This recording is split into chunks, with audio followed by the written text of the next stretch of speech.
Yo, what up, people? My name is Lewis Lee. That's what my mom calls me anyway. And I'm from Plan and Traffic, your host for tonight. I got a couple people in the chat room that we are going to pull in. I want to throw a couple announcements out. Yesterday, I did an interview with Frank from Wrench Nation TV. Go check it out, man. They got a nice little radio channel going on out of Arizona. It's really nice. Nice for them to have me on, man. I was blessed to be asked to come on their show. So we're going to have them on here too one day soon, once we get it set up. See who's all in the room. My cat's messing with me already. Hey, Papa Squirrel, John Day, Brian, Chassie John. We got the fellas in the house. Let's see what we got going on here. So how's everybody enjoying this beautiful weather? Well, it's beautiful here in Ohio.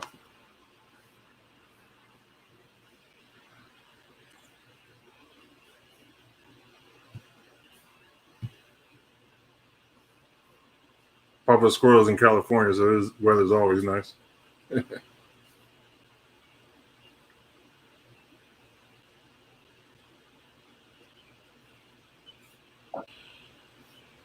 Hey. How's it going, John? Good. Just going through a box of stuff I got today. Uh-oh. That sounds like money. Sound like cash. $2,200 worth of parts for the Camaro. Parts is parts. Ray. Yo. Uh-oh. What we got? Oh, that's the dash, huh? Digital. Yeah. The EFI fuel injection dash. Got a bunch of stuff. Got banjo fittings that go on the rack and pinion. Ding, ding, ding, ding, ding, ding, ding. I got the GPS sender for the speedometer for the digital dash. Yeah, going high tech. Yeah. Got an adapter for the Sniper fuel injection with the. I had to wind up buying a new distributor. Oh yeah. There you go. That's nice. Yeah, it's from now. Now, do you have to go with that with the Sniper? Well, no. See, here's the situation. Hey, where my picture? Where's my injection? You could do the fuel injection and do whatever ignition system you want to run. That's not an issue. Mm-hmm. We decided to run the EFI gauge package, which also allows you to tune the fuel injection. Mm-hmm. But the distributor that came on the motor is from MSD, and I didn't know because it's got the same kind of I've been using MSD stuff forever. Right. It's what they call like a ready-to-run distributor.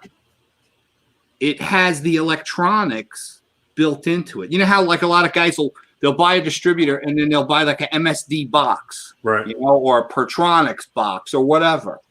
Well, the box is built into the distributor, so you literally just run a switched power line, a 12-volt power line into the distributor, and then the other two wires that come out of it are the positive and negative for the coil.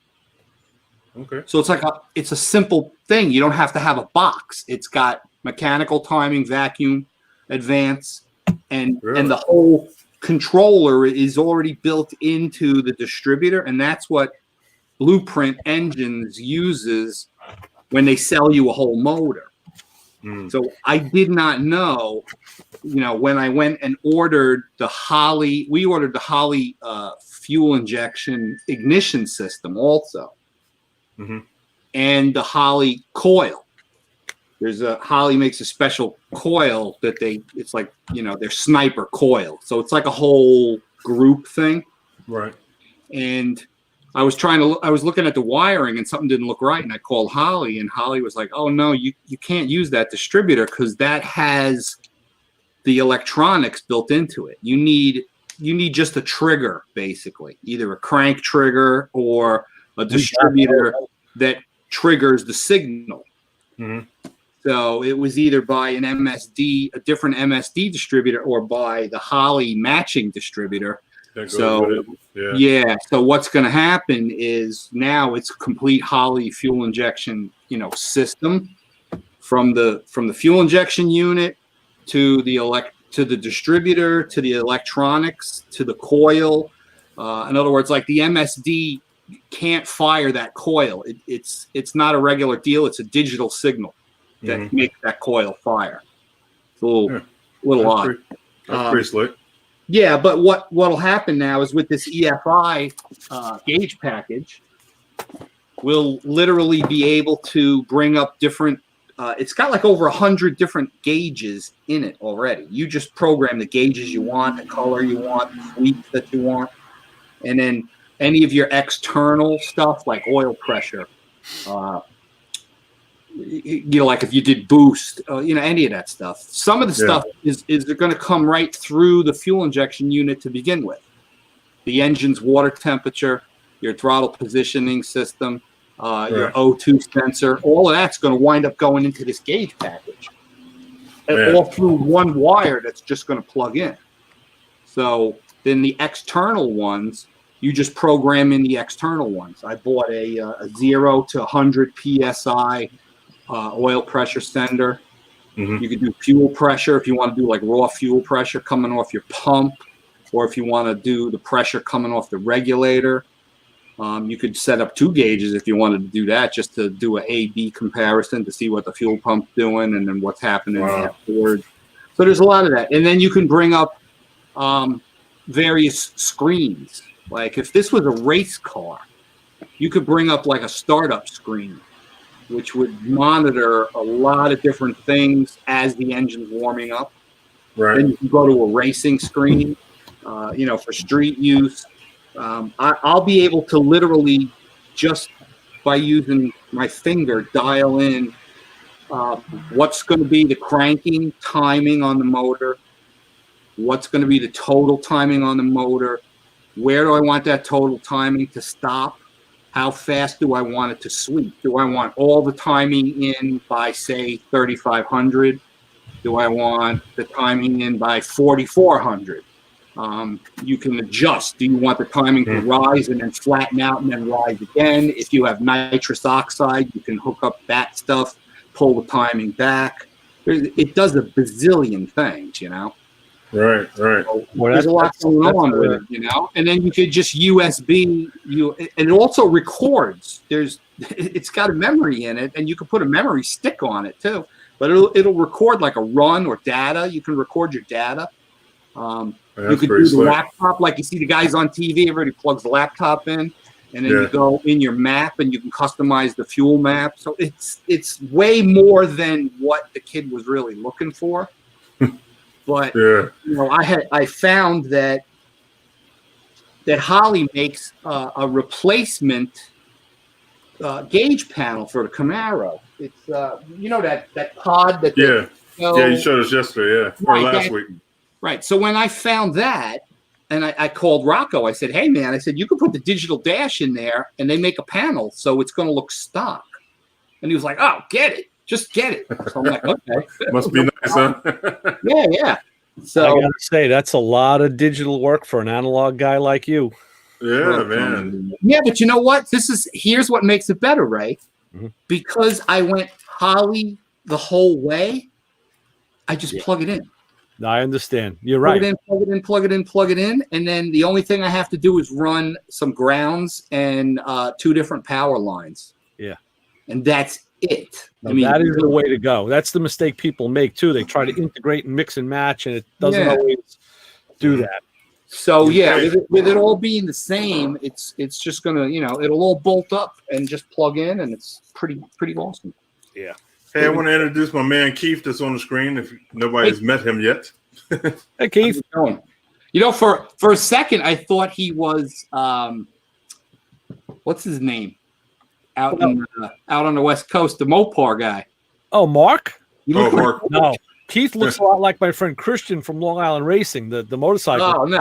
I In that little pixel that I'm looking at him at, Yeah, to me he looks like Mark Warman. I can see that in his eyes. Yeah, I can see that in the eyes a little bit. Yeah. Yeah. Keith is a high-end pinstriper, and he's doing these. Listen, he's doing these custom pinstripe portraits of everybody. He's done Protean, he's done everybody. King Dig, and he's done Winston, my kitty. Where is it? Oh man, that's great. Well, I'll tell you, Where's it? my car just came out of paint. It came out of the booth today, so it's freshly shot.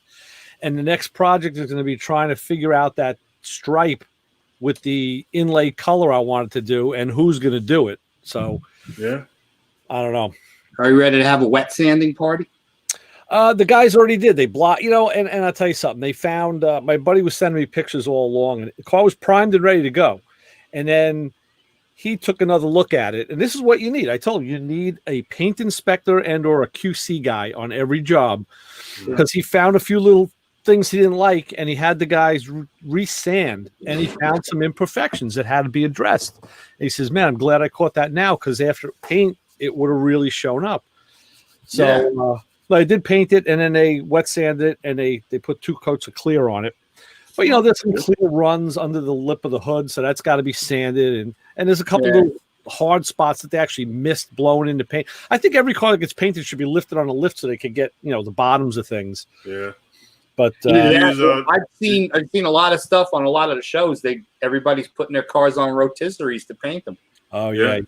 Well, that's good if it's apart. Mine's all together, so that's a little tougher.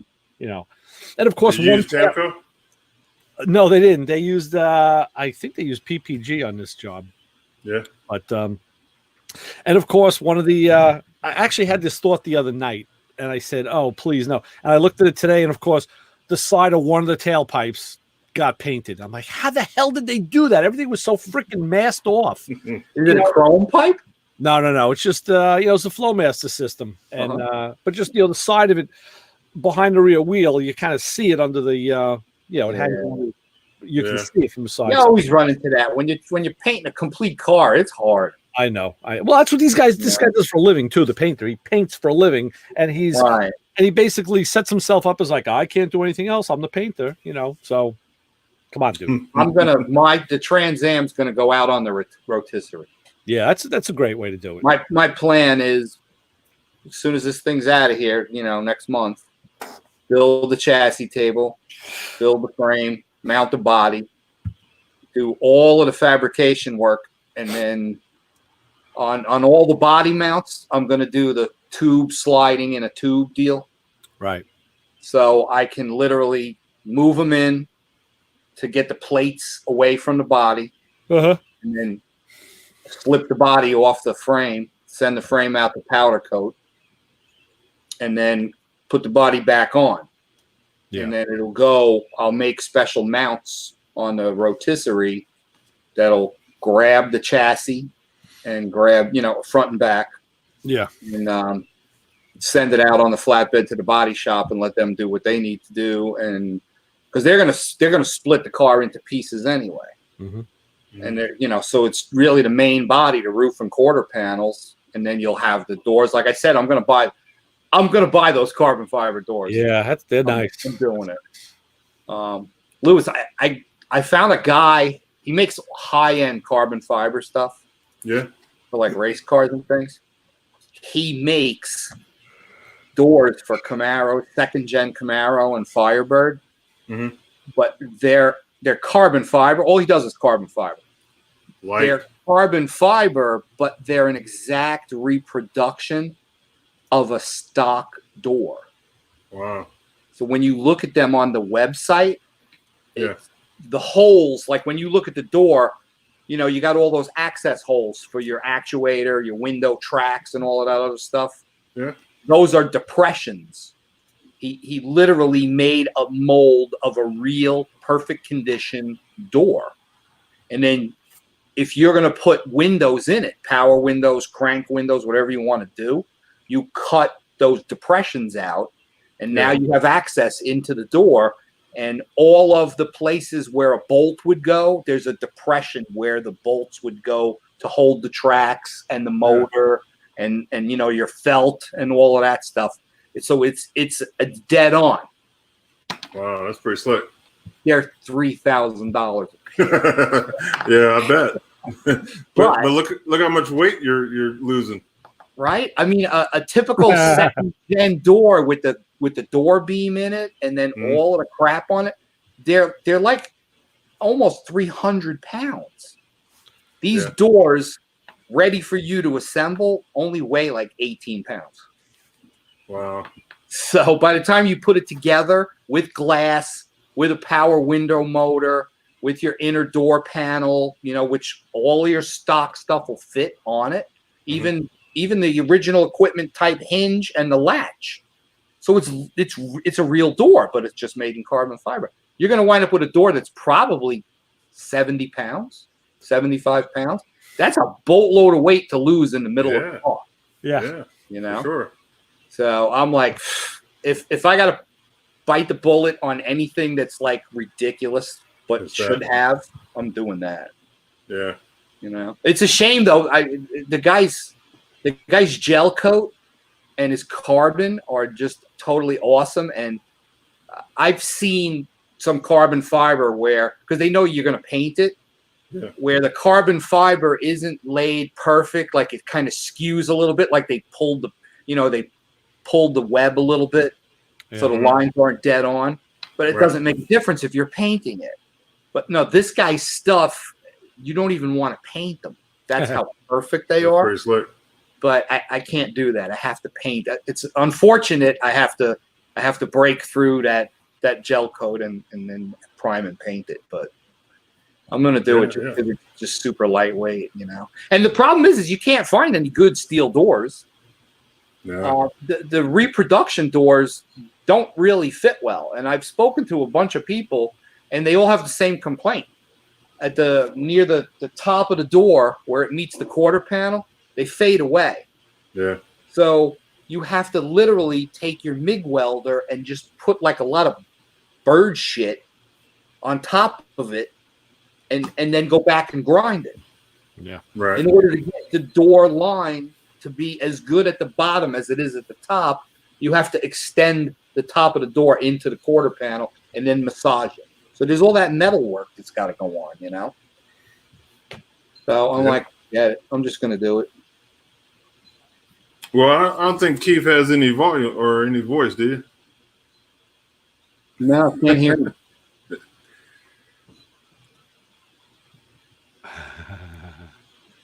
Try turning your volume up. Maybe.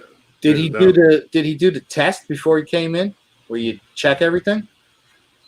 You can still do it now. Yeah, right. Yeah, if you.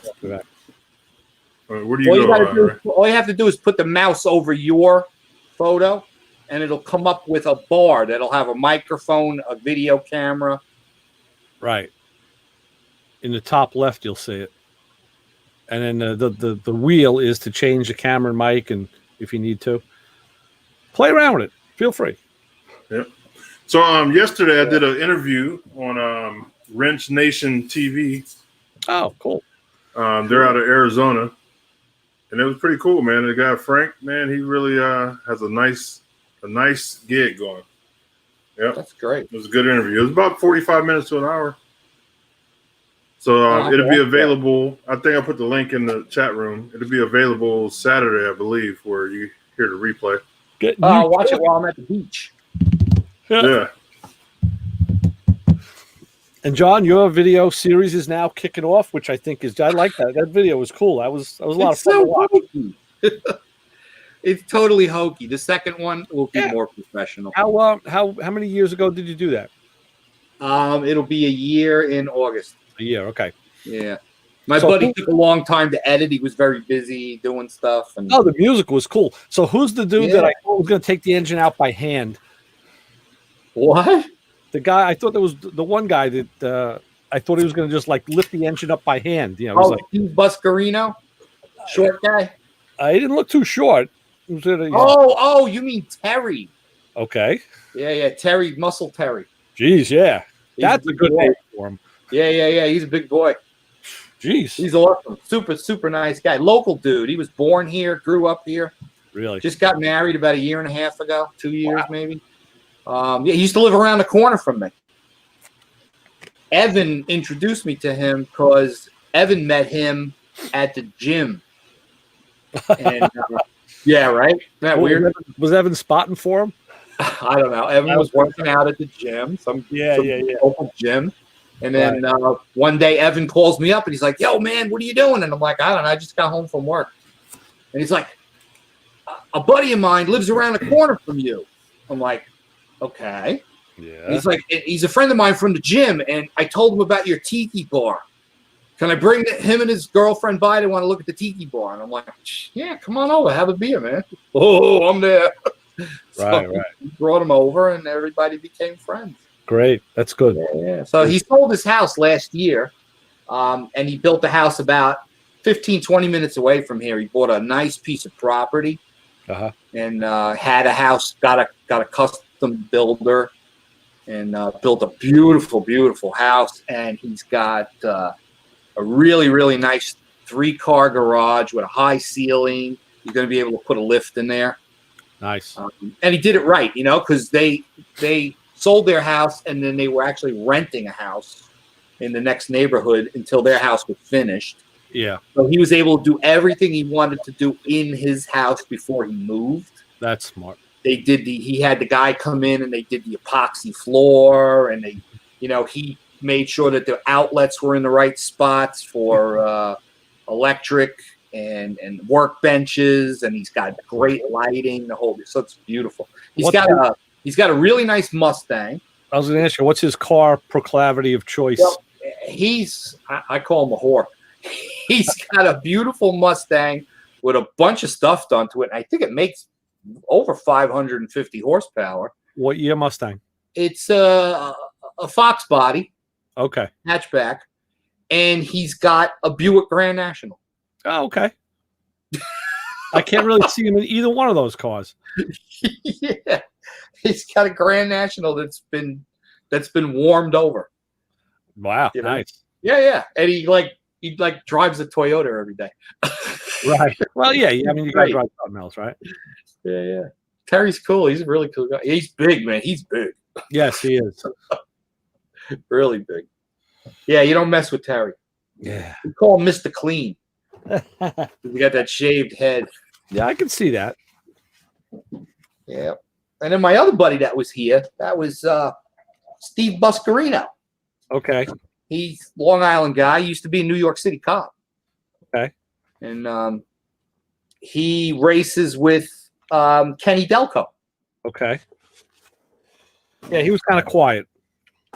Yeah, well, yeah, there's a couple of areas where he's doing some talking, and then a lot of the stuff that we had those fans because it was hot. I heard that. Yeah. But what was with Evan's? What was that accent Evan was pulling off with the transmission? Oh, that's his like German Professor Evan. Yeah, that was a little out there, but yeah, he does stuff like that. Yeah. So there's actually some more outtakes. Oh, okay. Yeah, we're probably gonna wait until because the next video I'm gonna do is actually a video slideshow, right, of all of the crud that we pulled out of the car. That I want to see.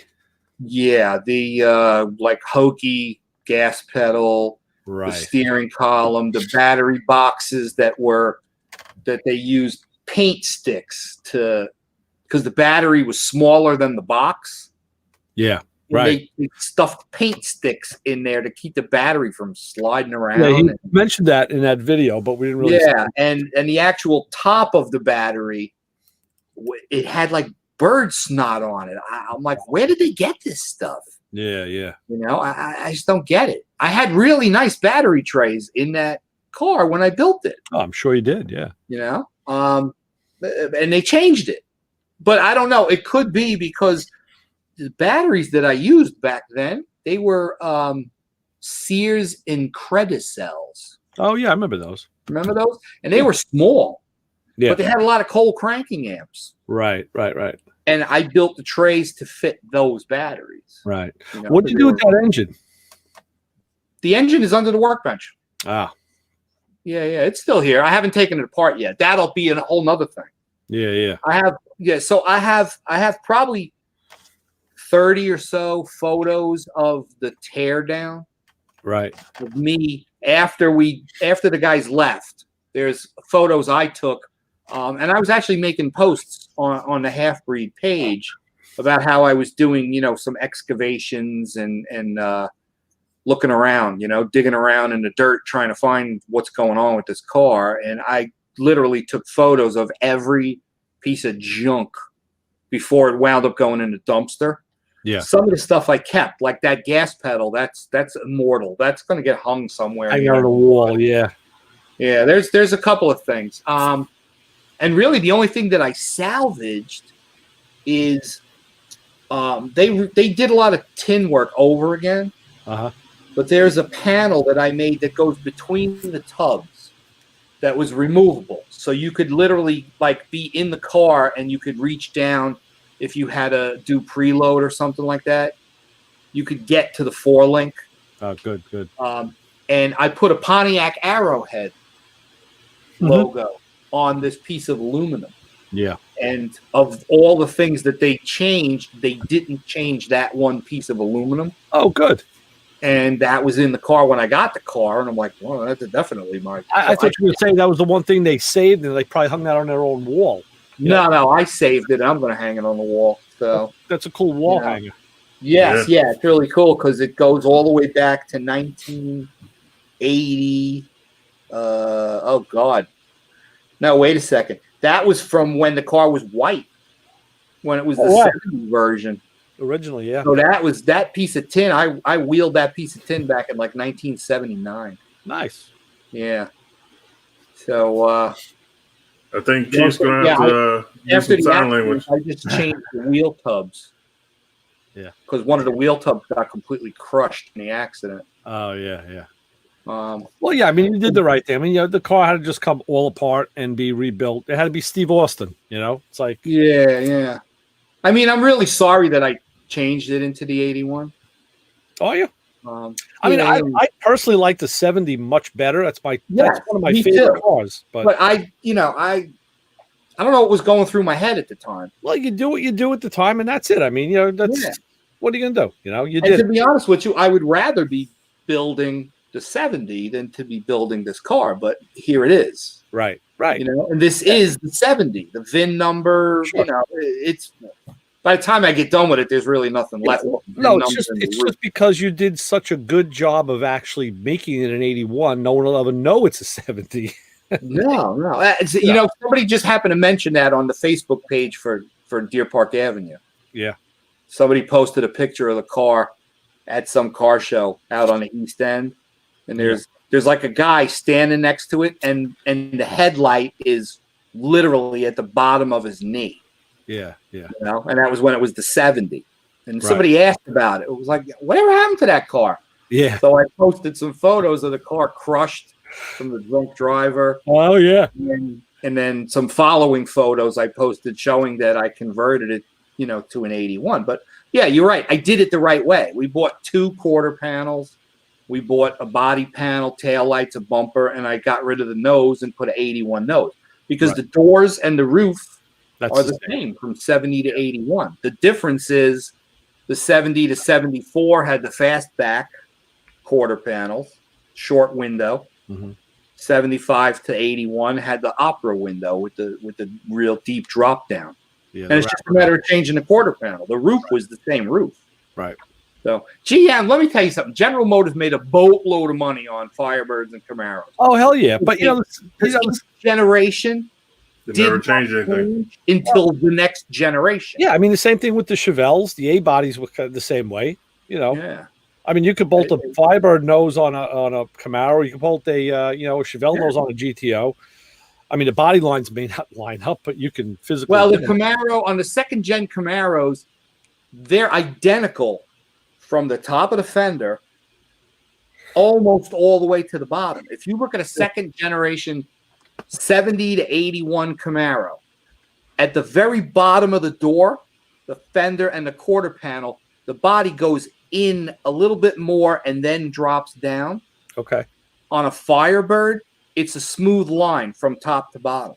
Okay. Yeah, That's the difference. But literally, the sheet metal, you could bolt a Firebird nose, but you're going to wind up with a mismatch at the door. But if you change the door as well, you change the door, yes, then you'd be rocking and rolling. I mean, the only thing is how the door interfaces with the quarter. Well, on a quarter, it's a piece this big.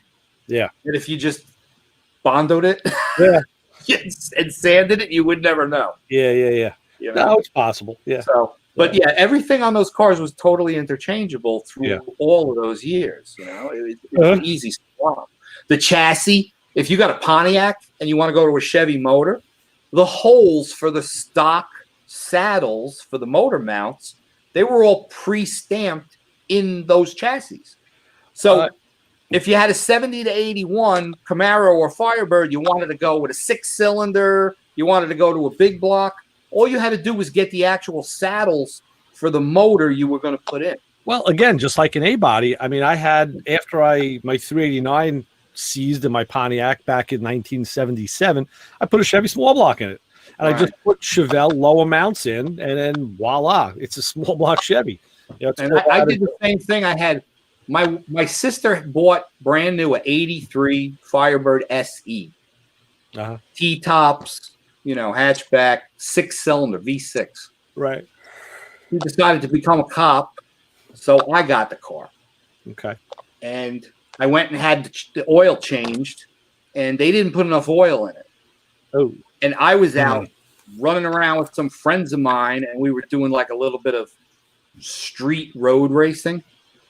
And we wound up on the Saginaw Coast Parkway, and there's a really super tight 180-degree or more turn off when you get to Comac Road. And I went around that turn at probably about 70, 75. This car had fat tires all around. And I put big sway bars. I changed the sway bars, the springs, the shocks, the struts to make it a handling car.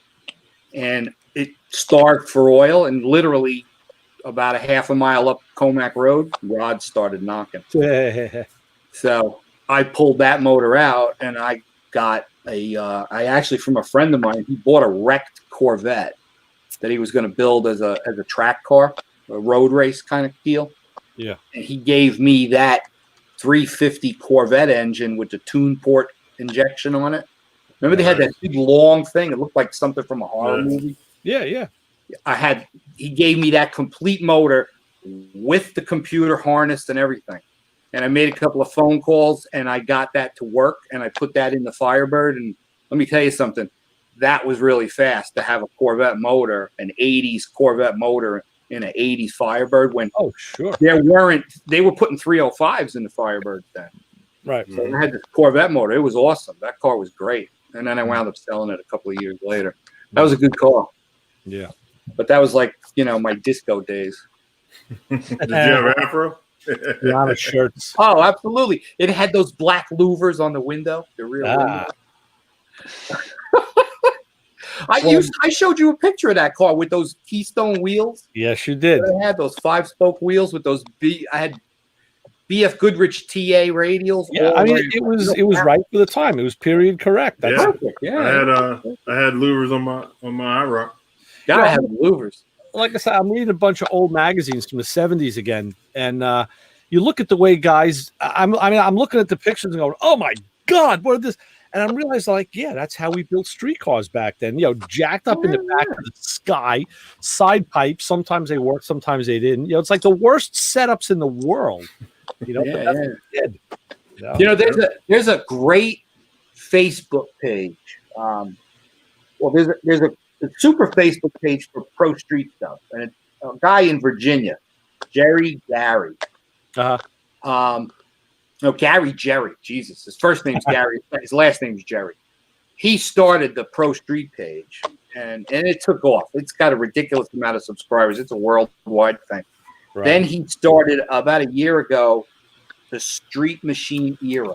Oh, that's it, man. And you go in there, and you will see Mustang 2s with hijacker shocks, with Right. L60 15s sticking 5 inches out of the wheel well. Yeah, man. Oh, it's awesome. 69 or 70 Dodge Chargers with hooker side pipes, And shock extenders in the rear. shock extenders in the Yeah. rear. Oh, yeah. On yeah. Gabriel Oh, hijackers. Cherry bombs, thrush mufflers. Those are some great days. Remember the clear and the colored hood scoops they sold back then? Yeah. Yeah. I had a guy. I worked at Dairy Barn back in the 70s, and this one guy had a 67 GTO. He had a 400 engine in it, put a tri-power on it, and he came in one night and he had this big clear hood scoop on the thing. And what he bought Lexan, I guess they were Lexan valve covers, clear valve covers. You could see the Morbid SK and the distributor cap. So through the hood scoop, you saw the rotor just like sparking through. Like, wow. We used to sell all that stuff at ATV. Oh, sure. Yeah. And the clear valve covers, they look good when you put them on. And then once you start it and the oil splashes everywhere, Yeah. it just looks like hell. Yeah, it's a bad idea. No, Brian, are you you're looking like Ray here? Yeah. No, come on now. I just got a haircut. No, he got a No, haircut. I mean your background. You got everything there. Hey, I'm Ray. Hey, I got Ray beat sometimes. I got him. Don't worry. Everybody's got everybody beat one time or another. That's for sure. not me. I got a lot of stuff. Yeah. Don't worry. Or let me put it this way: I got Ray's back. If he doesn't have it, I got All right. There you go. Right. We watch each other. Yeah, I'm really jonesing now that this car is painted. I really it wasn't bothering me until I saw it that I have to literally put parts back on it now. That's the best part. And yeah, well, and the problem is like I got to put the old bumpers back on because I don't have new ones. I gotta figure out a chrome strategy. So they're gonna have to go on and off twice. You're probably going to have to send them out of state. I know, and that's the thing. I'm trying to find the right place. I got one of my buddies who's a president in the Oldsmobile Club. He said there was a guy in no, he's looking one guy. We had Steve Linden on the show Sunday. He said he dealt with a place in Texas that had good prices. He goes, maybe it's because they were starting out. He gave me the name. I gotta look this place up. What's it called? Yeah, can you share that with me too? Because I think I'm gonna be sending stuff out.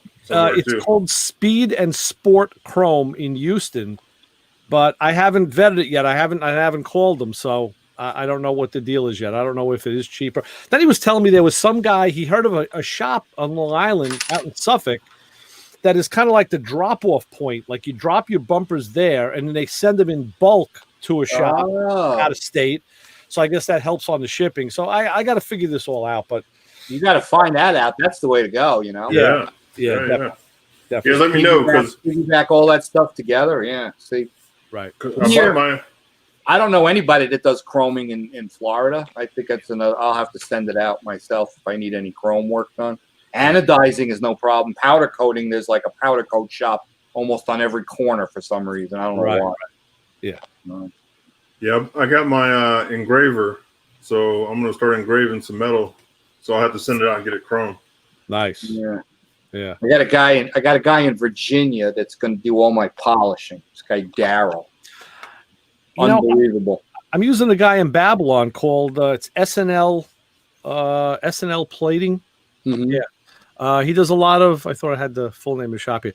He does a lot of car stuff. He does motorcycle stuff too. A lot of Harley stuff. So I dropped stuff out with him. We'll see how that comes out. But I'll actually got to ask him about a bumper reference too if he knows somebody. I don't know. Sure.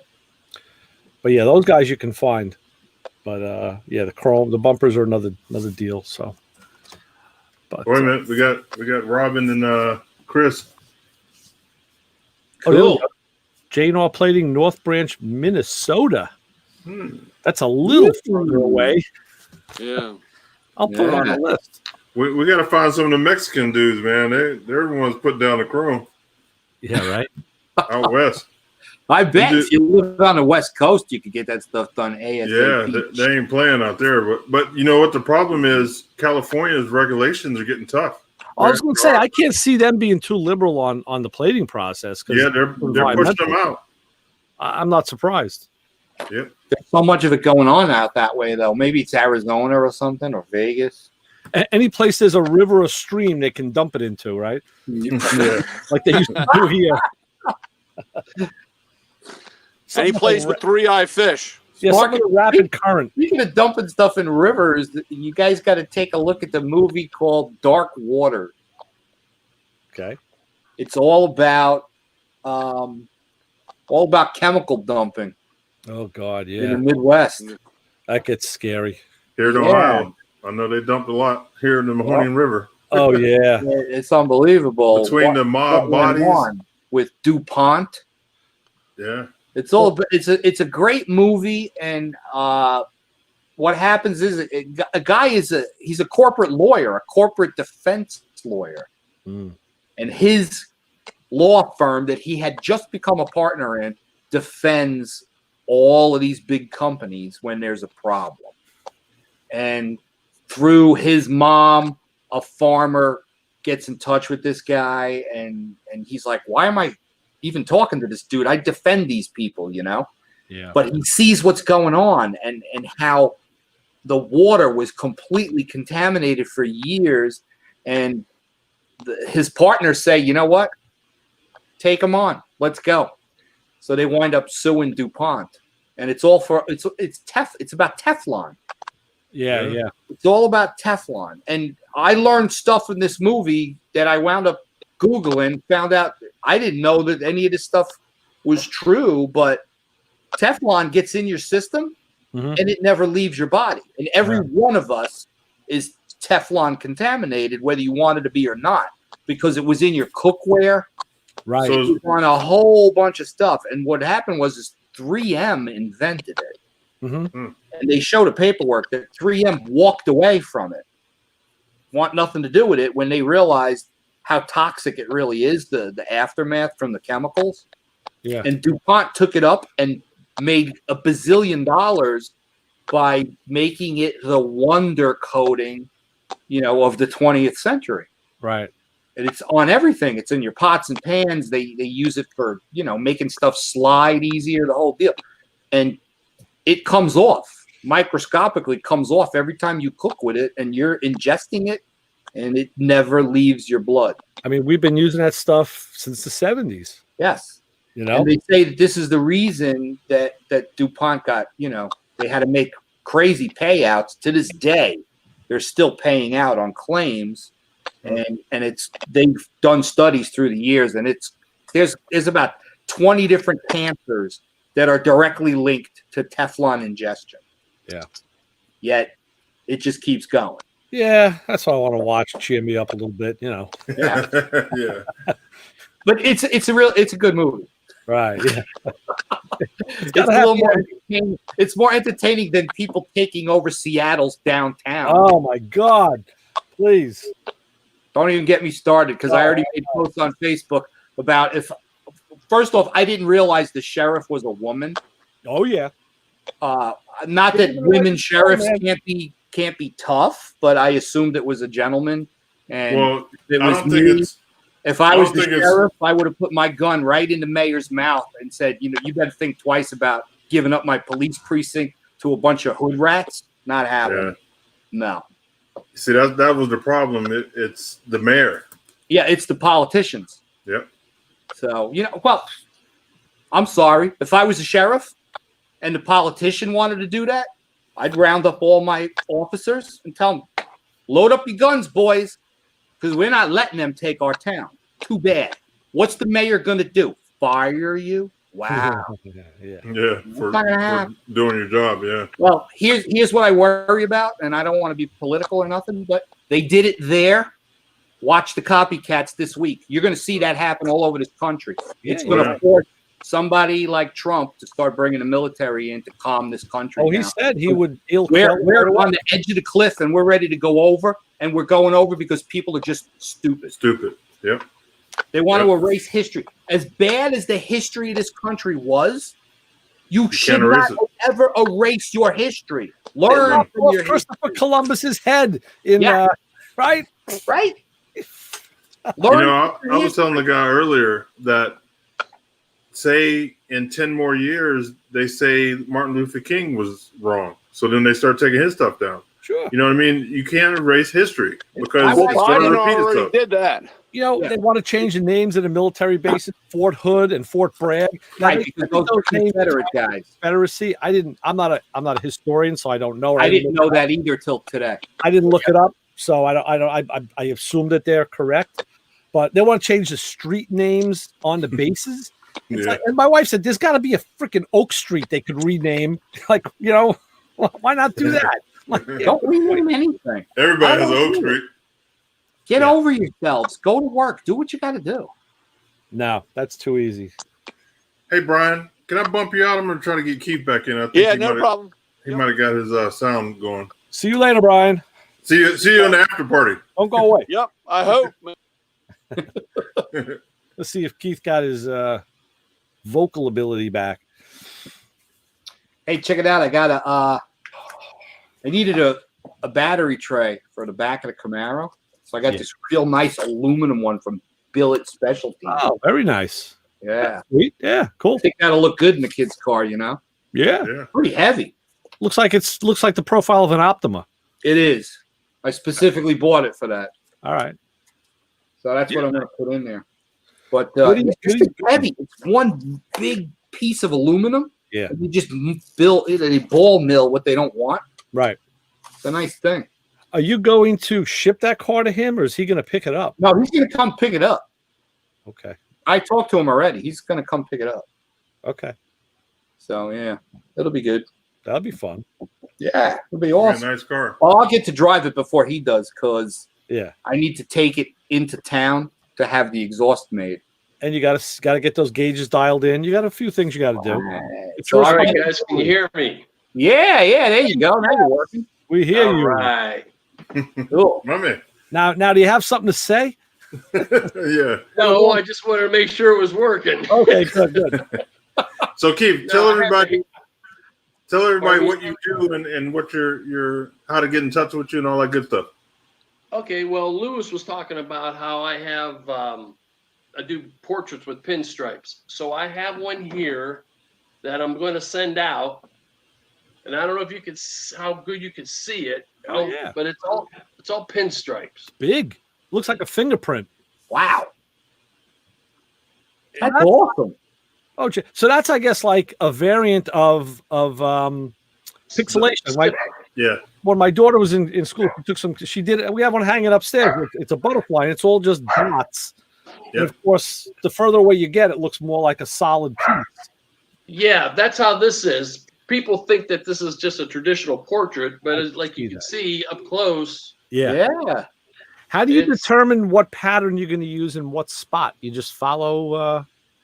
After I sketch out the drawing, I just kind of look at their face, and You just know it. Yeah. it's weird. I can't describe how I do it. The only thing I don't use the stripes on are the teeth and the eyeballs. I try to get Right. the eyes to look as real as possible. Yeah, that's good. It's awesome. And it sells it. So this is going to go to Jay Leno. How long have you been doing that type of artwork? The portraits I've only been doing for a year. Okay. Wow. What was the impetus And I to kind of do that kind I of? stumbled on that. I'm sorry, what's that? What was the impetus to get you to do that type of work? I wanted to give something to Ryan Evans from Counting Cars, Okay. and I did one for him, and it was everybody thought it was really cool, but it was very, very juvenile. So what I did, I just sent it to him a couple weeks ago, and I used the same picture as reference, and it is like night and day. It is hilarious. Cool. And, So- So tell us what other entertainers have you done?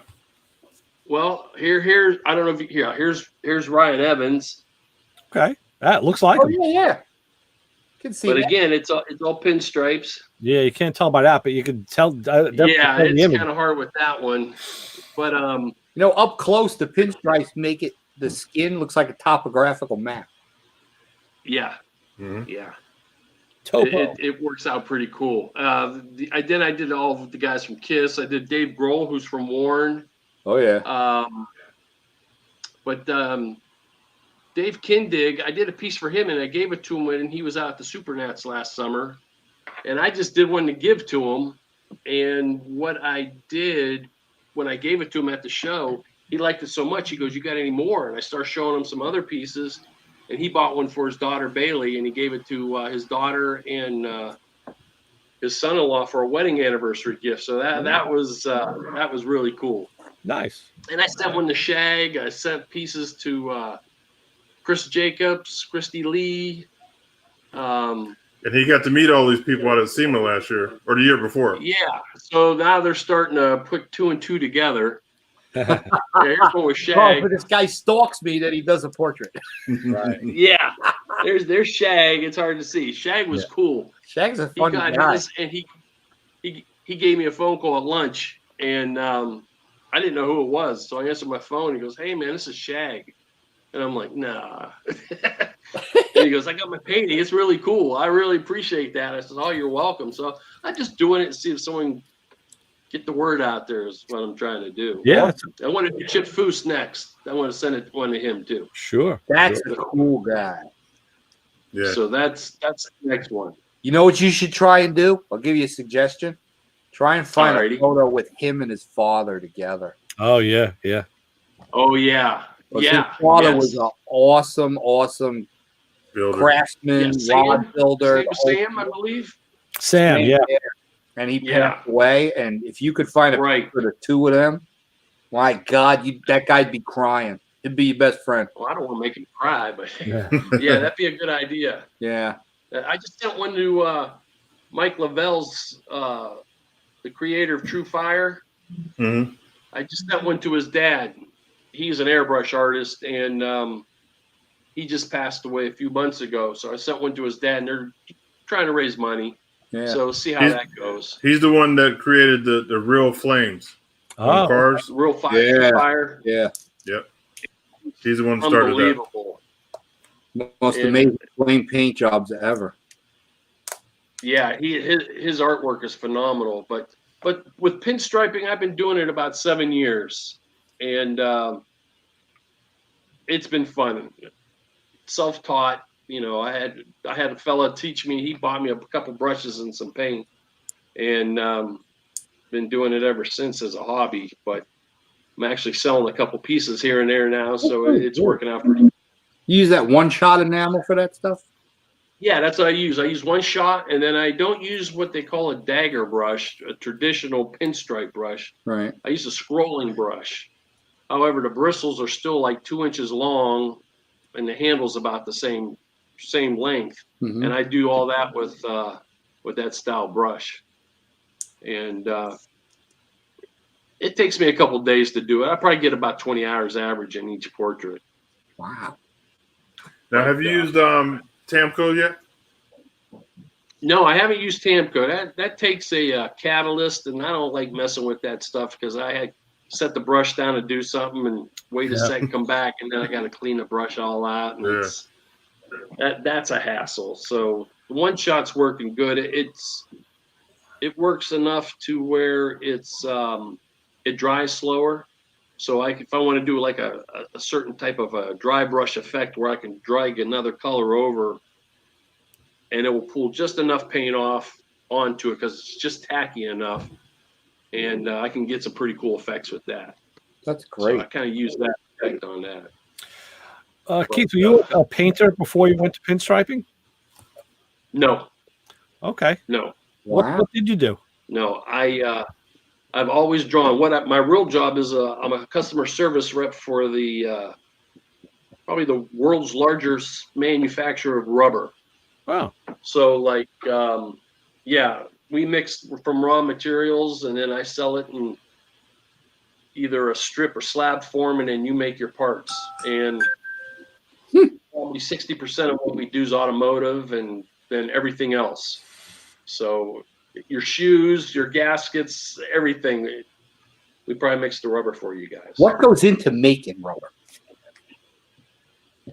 Well, you got your Oil. raw polymer, which is either natural rubber or a man-made polymer, and then you got your fillers, which is your carbon black, and there's clays and what have you, and then you have your curatives, your sulfurs, your peroxides.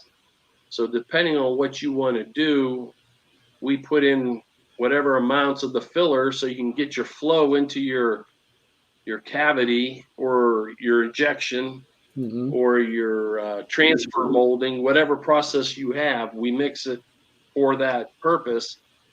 Then we calculate the cure time and temperature. So the chemicals react at a certain temperature, gives you your hardness, and then 2 minutes later you open it up and there you got your part. But we put UV protection and stuff like that in it. But it's pretty crazy. Yeah. I've seen some videos and rubber of Goodyear because they're all their racing tires, their slicks and road race tires, they're all handmade, as opposed to the regular Goodyear line where it's kind of like a conveyor belt and their injection mold and stuff. And right, yeah, we were mixing rubber for Hoosier racing tires and stuff. Hoosier makes great stuff. We make their rubber. Yeah. I got them right on the other side of this Camaro's set of big giant 1733 5s. Yeah, we mix that rubber. Yeah. We use.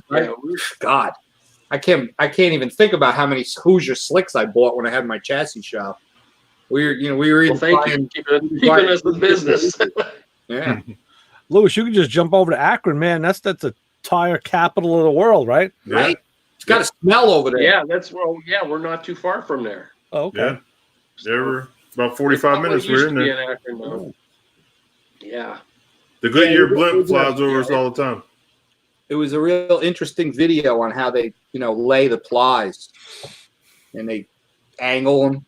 And, to make a drag slick, there's a lot going on with the sidewall and the way the body of the tire is. And they're all hand done. Sounds like a drum shell video. Yes. Kind of similar to that. You're right. It's plies, and the way the plies is laid. Right. They're not just, straight. They're angled. Right. It's on strength. Yeah. So it's pretty cool. Yeah, it's pretty cool. Very cool. I like that stuff. As a matter, when we were doing the assisted living facilities with my other business, one of the gentlemen that was living at the assisted living facility, he worked for Firestone for years and years and years. And he had this photo book. And he would come by and talk to me when I was there servicing the aquarium and told me what he did. And then one day he came out with this book with about 200 photos of him and his people and the Firestone factory he worked at in the 60s and 70s. And it was really, really wild to see what went on back then in the tire business, What's really cool is not too far from Lewis and I is Firestone Farms, where the family grew up, and they had a testing facility out there for a tractor. Oh, wow. And you could go out there any day of the week, and there's a big old tractor with these tractor tires on a tether, just sitting there going around in circle with no one around. It was hilarious. Just doing wear tests? Yep. All by itself. And you could just jump on that thing and take a ride? Well, it had a big cable on it, but it was pretty interesting. That's so cool. Yeah. Yeah, we got a lot of history here in Ohio. Yeah. A lot. Yeah. Ohio's a good state, man. I know a lot of really good people from Ohio. There's a lot going on there. Yeah.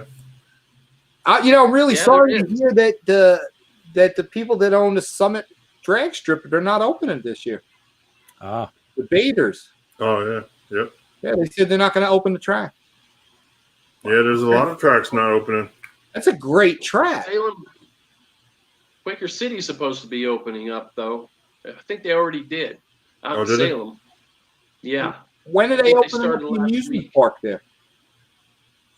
I don't know. King's Dominion, I think it's called, right? Sandusky? Well, there's Cedar Point, Kings Island. Cedar Point. Cedar Point, that's it. Yeah. Cedar Point, Kings Island. Yeah. In Cincinnati. When we ran Pro Stock, there was an IHRA event every year at at Norwalk, at that track that Bill Bader owned. And we would always go in like 2 days early, you know, to park the trailer and get everything set up. And then we would always go to that amusement park because that amusement park has more roller coasters in it than any other park in the country. Yeah, and it has the highest too. And I remember one year, I think it was 1993, and they came out with I think it was called the XL 9000 or something. It's a super, super high steel coaster that when you get up to the top on a clear day, you're looking over the lake right into Canada. See Canada. Yeah. Yep. And I was like, we're going on that. Yeah, they have the highest and coming out of my mouth when that thing went over the edge. Yeah, they have the record of all the roller coasters, the highest, the fastest, all that. Yep. Yeah, I was there last year, and I rode one called Steel Vengeance, and it goes up, and on the first drop, it actually tucks back a little underneath itself. I saw the television show about the people that designed that. And it's like 70, it's either 72 or 76 miles an hour right off that drop. Yeah. And I got off of that thing and I saw our pictures, you know, when you get off. I definitely had tears. It was crazy. Yeah. Unbelievable. It also sounds like a great name for like a resurgence of like an 80s metal band or something. You know, Steel Vengeance. Yeah, really, yeah. This is Spinal Tap. Yeah. Yep. But what was cool about it, it's a steel coaster, but they built the wood cage all around it, so it looks like the old wooden roller coaster. Oh wow! But that thing, it flies. Now with that one, because it tucks under, do they do the harness that goes over your shoulders deal? Yes. Yeah.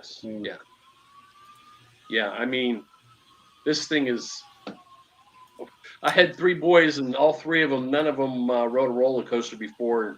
I didn't realize this was that bad. Roller coasters forever. When we got off, all 4 of us were pale, and none of us could speak. It was comical. You know, the good gauge for how bad it was is, have any of them gone on another roller coaster since? No. Yeah, it was pretty bad. There you go. Yeah. I was able to get one to go on the corkscrew with me after that, but after that, we couldn't even get them near Kitty Land. It was bad. Oh man! So I remember that same year that we went. There was another roller coaster that I think had come out the year before when it was either Batman and Robin or Superman, and it was the kind they put you in the seat, and then the seat flips, and you're literally hanging like you're flying like Superman. Yeah. And it does a lot of outside loops and corkscrews. And let me tell you something. The driver and my friend who was like the co-crew chief, they got off that coaster and they went straight to the bathroom and puked. And me and 2 of the other guys were like, really? Let's go again.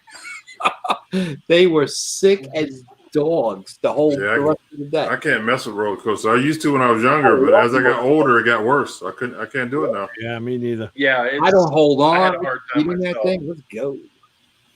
I love them. It was rough afterwards. Yeah.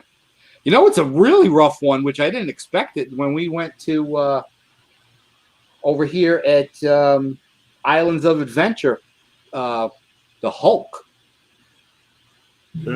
That's got like double loops in it, and those really weird elliptical loops. They're not very round. They like kind of almost straight up and a real tight top, and then straight down again. That thing's got some crazy negative G's on it. My shoulders hurt when I came out of that ride. I'm like, whoa. Wait, fellas, I got to jump off. Brother got work in the morning. Yeah, I'm going to have to go too. I finally got back to work after being off a month. Yeah. Early for a month. So I started back to work this Monday and still working from home, but getting caught up. Work. I hear you. Got to make money. I got to buy paint. Yeah. I got a guy that might come on this next week.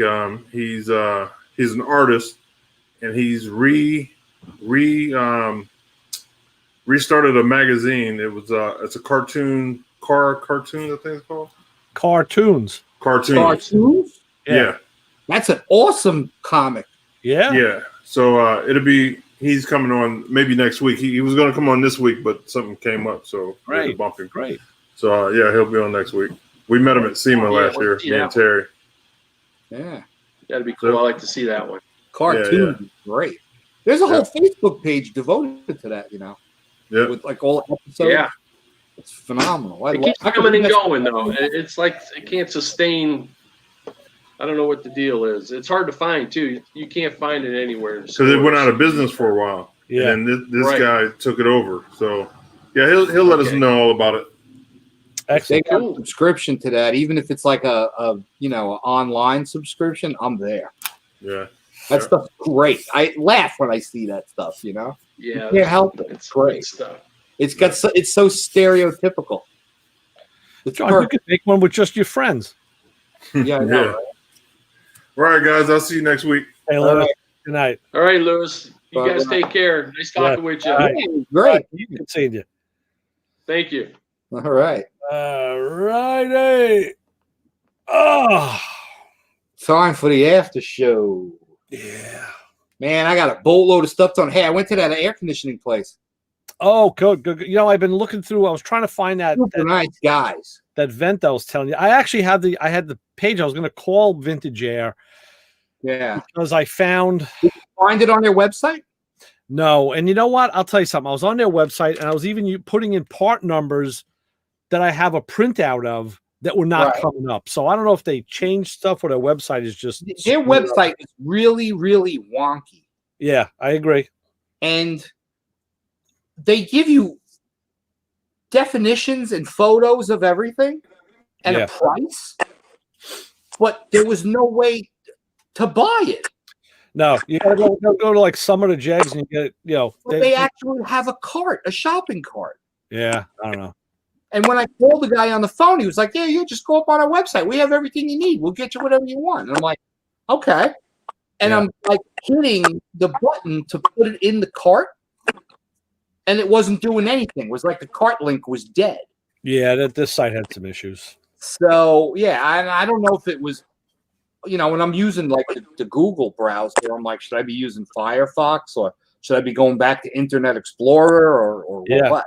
You don't know what it was written as. Sometimes what it was written under. Yeah. So I went on, I hit the link and I looked for local dealers. And at least the good thing was you could put in dealers nationwide or in your own state. That's good. So I just put in Florida and bam, they asked for the zip code. And this guy came up, he's literally like 7 miles away. That's great. And it's a big commercial air conditioning place. And they sell stuff from a bunch of companies. And then when I was talking to the guy about the Firebird, he said, well, if you want, he goes, I have dummy boxes that you could use to make the mounts. Uh-huh. And he said, what you're going to want is the small compact one that's just AC with no heat. And I'm like, yeah. He goes, you come, you give me $25. I'll give you the box. You figure out what you got to do for the mounts, and you bring the box back to me. I give you $25 back. Oh wow. And I'm like, awesome. So they're for me. I picked up all the fittings that I needed, and I actually bought extras because I didn't know exactly what was going to wind up working. Right. And I got it all figured out, and all I have to do is actually cut the hoses and clock them. And he said, just use a Sharpie. He said, put a piece of masking tape behind the crimp. He said, and use the Sharpie and make a line on the masking tape and a line on the actual part that we're going to crimp. Right, to clock it. Yeah. Yeah. And he said $7 a crimp. Okay. Like, that's great. I thought you were buying a crimping tool.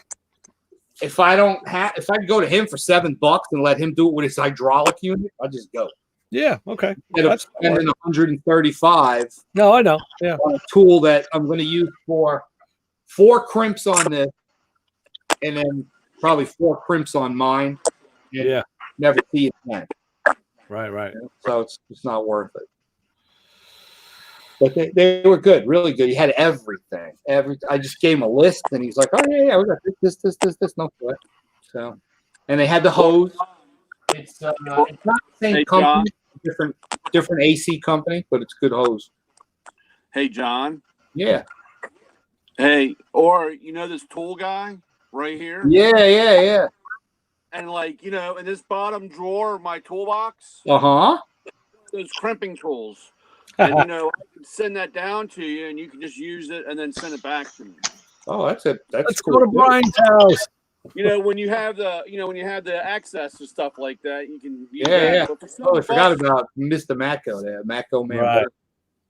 So you got crimps for 6, 8, and 10? huh? I've got the You small got crimps for ones. 6, 8, and 10 AC line. Yeah. Oh, I make cool. power steering lines, AC lines.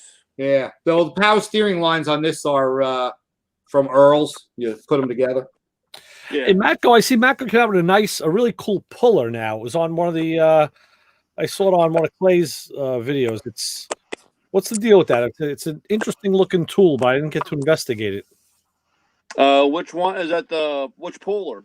You know, I don't even know what he was pulling. It's a black puller, kind of triangular shaped, and it looked pretty advanced. I saw it on YouTube a couple. I saw it, on the beginning of a video, but I didn't see the description. I have to see, unless it's the one with the what was that thing called?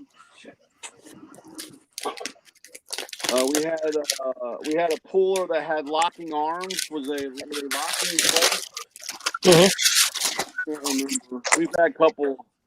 Right now, our biggest thing is that damn ball joint tool. So. Oh yeah. And we actually we have two of them that are very similar, and we have the exclusive. I don't know how we did this or how it came out, but we have the exclusive, and we can maintain that if we keep selling. Once the sales drop, they'll go farming on another tool truck. Okay. So I don't know how we're going to keep two high-dollar ball joint tools happy, but Yeah. What's somehow. the deal that you're doing with those RC cars? What's that all about? The RC cars, I had a 1 in 5 chance. So I had a handful of items, and the guys got to pick out of the 3 or 4 items that I had. And I'm right now, after all this crap that went on, I'm just trying to build my head count back up. Yeah, good idea. And so this week I put I'm at 18 people on the books. Cool. Good. So, that's right before the pandemic or the end of the world or whatever was going on in 2020 that time. The end of the world's coming. Yeah. According to that crazy lady that killed her kids. Matco had offered no payments for 3 months or 8 weeks. Right. So I took a lot of money off the streets and put it into a Matco account. I had a lot of guys sign up and did that. I took about almost $10,000 off the street. Nice. Wow. So I got paid for it, but unfortunately in our business, I survive on the $25 a week from everybody. So yeah, exactly. So once this whole stuff cleared up and the 8 weeks are up, I had to get people back on the books. So running a lot of contests. I did a money jug the week before. That guy was really surprised. That was about $180 that he didn't expect. Now, how do you do that? Do you do like a 50-50 or just the No, it's all there. I mean, basically, you take a dollar amount. If you like, you could do it 2 ways. Either you do it on collections or on sales. So if you want a lot of money off the street, you would say, I'd put $3 in for every 50 that you spend on your account. So if the guy pays $100, he gets $6 into the jug that he could win. 6 chances, and of course you do it for about 2 weeks or 3 weeks. So you just try to clean your money. Now mine was all on sales, so I had, if you bought $50 worth, it was $1. $100, it was $3. Anything over $250 was $10. All right. Good. Yeah, you got to have the gimmicks. You got to do. You got to do. Yeah, something you to got to keep- play the game. It's all. Well, everybody knows all you tool guys are rich. Yeah. Yeah. Yeah, the only reason why, we're rich, but they all got my money. That's what I tell them. I'm rich, but you all got the money, though. The money's on the street. That's true. That's true. That's really true. Yes. So next, I gotta see what's going to happen next week. But I'm on, for the next 6 weeks, I'm just real heavy on trying to get my head count back up, which is really starting to pick up here. So I just need my body shops to get going. There's nobody been driving, so no crashes. Right. That's what Rocco told me for a while. He was like dead Well, because nobody was driving. I mean, that's how my car got painted, because he's saying, listen, we don't have the body business. No one's driving. No one's crashing. He wanted to keep the people working because he didn't want them to end up, going somewhere else. I don't know where they would have gone, but so he was giving them stuff to do. And he says, perfect time to do your car. Let's get it in. Yeah, actually, if they're crashing the car because they're the only ones on the road doing 150, Yeah. they're told. Yeah. Right. When they wreck them. I've never seen in the last 4 or 5 weeks. I have never seen so many rolled over cars. Uh-huh. Welcome to Florida. That's a daily event. Every day they flip them over here Yeah. because they get so much rain that they don't bother to build. Being from the Northeast, the drainage systems and sewage systems to collect the street water. Yeah. Here they just dig giant sized ditches on either side of the road. Right. And if you lose control and get in that wet grass, Oh, yeah. yeah. You go fast. Oh boy, alley-oop. Yeah, here the average speed is like 85. Wow. Yeah. I'm on I-75 and I'm going 82 and I got people crawling up my bumper. Yeah. And I get that attitude. It's like, look, if I'm already going 12 over and you want to go faster, then go to F around. Yeah. I don't care. Don't try to push me because I'll just do a brake check on you and then, oh, well, I guess you're going to have to pay for my new bumper. So it's insane. They drive like maniacs here, I mean, and I get past like I'm doing 30, It's ridiculous how fast they come by. They come by you at like 110. Wow. Cops aren't really writing tickets yet. Yeah. No. It's nuts. But they always drove fast here, even before this deal happened. But now that there's less cars on the road, Our volume is back up like someone turned it again. Like this, it's back. I have areas that the volume's kind of back. Yeah. I have this one, and I don't know why. I've never been able to figure it out because to me it's just stupid. And it wasn't like that when we moved here because there was quite a few less people actually living in the area. But when I get on I-4 heading west, right at my exit or entrance, and then it goes down about 3 miles, there's nothing on the road. And the road is like a slow downhill, and then it flattens out. But in the morning, they're driving at like 10, 15 miles an hour. Really? For that 1.5 mile stretch. And there's never a cop hiding by the bridge. There's never a broken down car on the side of the road. There's never an accident. They come over the hill and they drive slow for 1.5 miles, and then bam, they're right back to 80 miles an hour. That's weird. I can't figure it out. And it's been like that the last, 4 years. In the morning. Yeah. I don't get it. I just don't get it, There's no reason to be slowing down. It's straight run, too. There's just a slight little You gotta stop somebody and just like rip them out of the car and say, "What the hell are you doing? Tell me." I don't know, because there's 100 cars in front of you that are all going. Wow. And then you just get to this point My where wife all of a would say- sudden they hit the gas. And I'm like, why did I slow down? What's going on? Right. It's Yeah. the unicorns. Right? Yeah, they must see these imaginary beasts coming across the highway and they, but I don't get it. I just So, don't Papa get it. Squirrel, what the hell's going on in the great Northwest? Not a hell of a lot. I'm finally able to start working on my Volkswagen thing again. Oh, those are cool. They've canceled all of my shows this year, so we have no more Renaissance fairs this year. Oh, wow. And my wife is supposed to go into San Francisco, which is a 3-hour trip for her migraine shots. And they're telling her she's got to get a Covo test before she goes.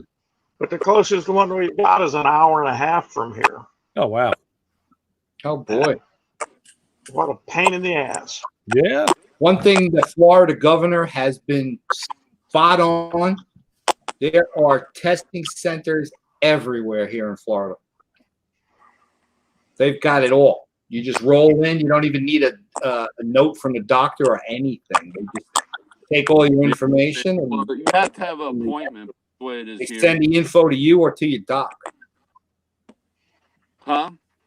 What? The 80 days we've been quarantined, they've only had one testing center up here for a couple of days, and that's it.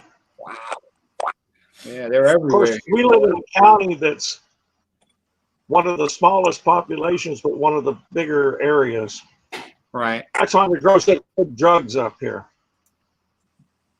because there's nobody here. Oh, yeah. Right. Right. That's great. But they're still screaming about, people are hollering, oh, go open it up, because if you open it up, we're going to have an increase in the disease and da da da da. But if we don't open it up, we won't develop our immunities. That's No. true. So, This is a whole bunch of political people that got a bunch of power handed to them accidentally, and they're really making the most of it. Yeah. oh God, our Governor Newscomb, got all these great ideas about how he's going to save the world by having California set the example of not opening up. And I mean, hell, we're just finally able to go in a restaurant and eat, Yeah. Why but you got can't to be 6 feet apart from everybody. Newsom figure out how to sever California from the mainland and just float away like an island? You can have the bottom half of California. I won't wear them up. It's only about top third. Wine. That's a good spot. Well, most of the Republicans are up here. Yeah. The liberals are in San Francisco and LA and all of that. Isn't that Pelosi's area, San Francisco? Oh God. As my wife said, she's been voting. You know, clowns with the African hats and scarves the Yeah. other day. Yeah. They look Yeah. legitimate. Yeah. They look real legit. After they said that, well, Trump screwed up when he did that deal at the church. I'll be straight up and say he shouldn't have done that. It was wrong. You know, I saw the video. They chased those people out of there, Yeah. and they did it the wrong way. And then he stood there, and he had the Bible upside down when he took the picture. Right. What a fool! So they did a great job of trying to lambaste him for that photo opportunity. And then what do they do the week after?